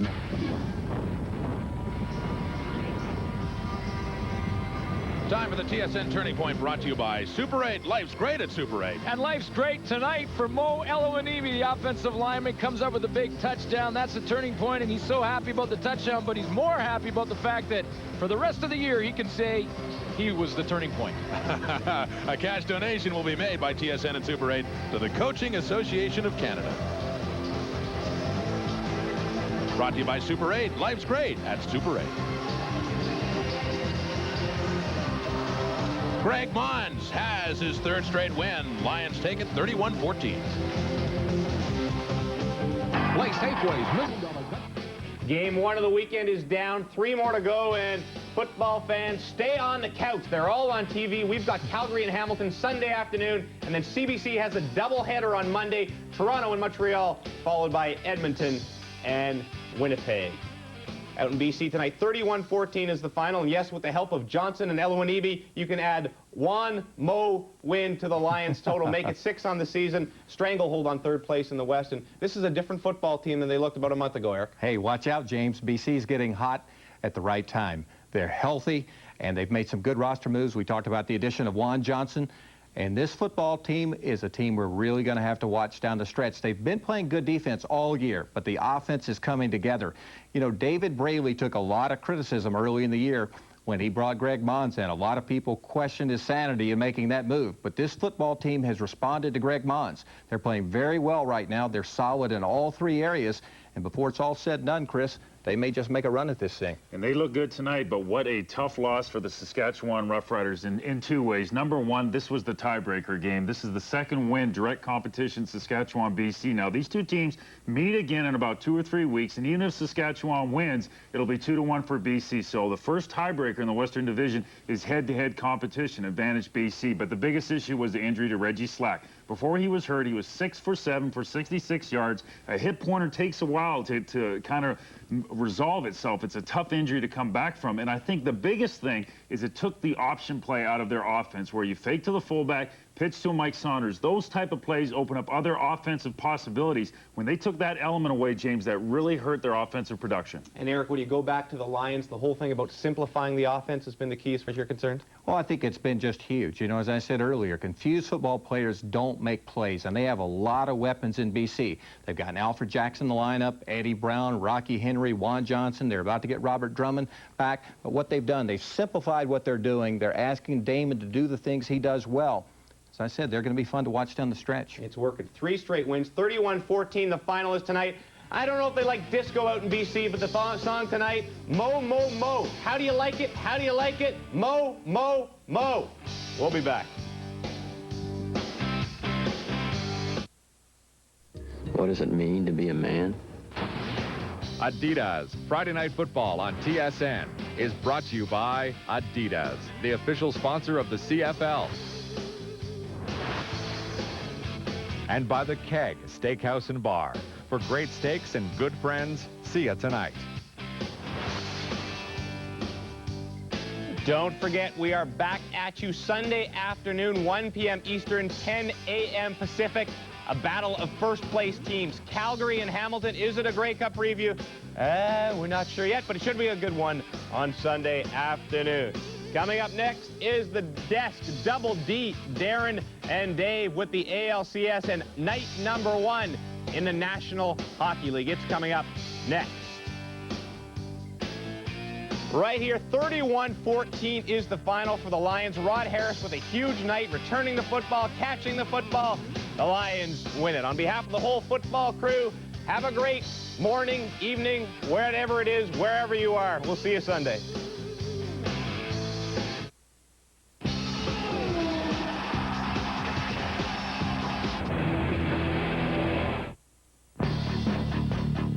In the quest for the Grey Cup, two teams have stood apart. Both are led by fearless quarterbacks, surrounded by potent weapons. Both feature dominating defenders, leading hard-hitting, deadly defenses. And both are coached by men who have won it all before. It's a possible Grey Cup preview on the CFL Live next.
Steel Town Showdown, the beast of the East meets the best of the West. It's the Stamps and Ticats on the CFL Live.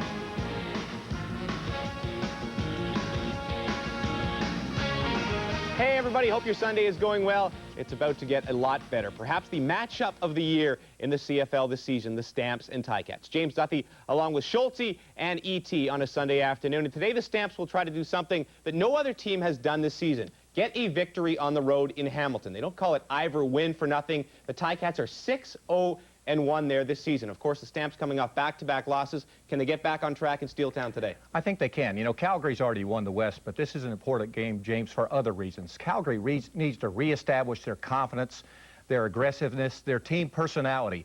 You know, I had dinner with Wally last night, and he still has great confidence in this team. He thinks they're good enough to win the Grey Cup. But they're not good enough to just show up and play. They have to play hard, and like I said, aggressively. And look for that to start today. They want to control the line of scrimmage, establish the run, particularly run the ball effectively on first down. I think it's going to be old-fashioned smash football, and I think you got to love it, Chris. Well, I agree that they do have to have a different attitude now in the rest of the season, but in looking at Hamilton at 10-3-1, this is a wonderful opportunity to finish first in the East. Then you get home field advantage, and you get that week off, which is a great rejuvenation period. More than anything else with Hamilton, I'm looking for the trio of Lancaster, McManus, and Flutie to come up big. Remember, these three have had success together, and they've had success against the Calgary Stampeders, and there's no reason why that success as Ticats can't transfer over starting this afternoon. James, those three players, more than any other three players, have to play well consistently throughout the year, and they have, but more so this afternoon. All right, and I mentioned Hamilton with the best home record in the league, Calgary with the best road record in the league at 5-2. Should be a good one. For more, let's send you out to Hamilton. Here are John Wells and Glenn Suter. James, this still looks like the best bet matchup for the Grey Cup in Winnipeg, November 22nd. Stamps are the best team in the West. Tiger Cats are the best team in the East. Now, Calgary was rolling along at 9-3 until 2 weeks ago when they ran into Saskatchewan and then BC last week. Yeah, they were really hot. I mean, when you look back to a couple of weeks ago, this is the hottest team in the CFL. They had won 6 of their last 7 and were averaging 33 points a game. All 4 of their starting receivers at that time were on pace for 1,000 yards. And then the difference a couple of weeks makes. A loss to BC, a loss to Saskatchewan. All of a sudden, they have people wondering. Now, it should be noted that in last week's game versus the BC Lions, they were missing Vince Danielson, Terry Vaughn, and Travis Moore. Now, the good news for the Stampeders today, 2 of their outstanding wide receivers are back. Moore and Vaughn will play in this one today. Yeah, and remember, Travis Moore was the guy who hurt the Hamilton defense in the first matchup between these two teams. He had 2 touchdowns in that game, including the game winner. Now, you look at the Calgary Stampeders, faces the Hamilton Tiger Cats defense, and wonder about this. The Ticats lead the league with 44 sacks and 32 interceptions, and the question really is,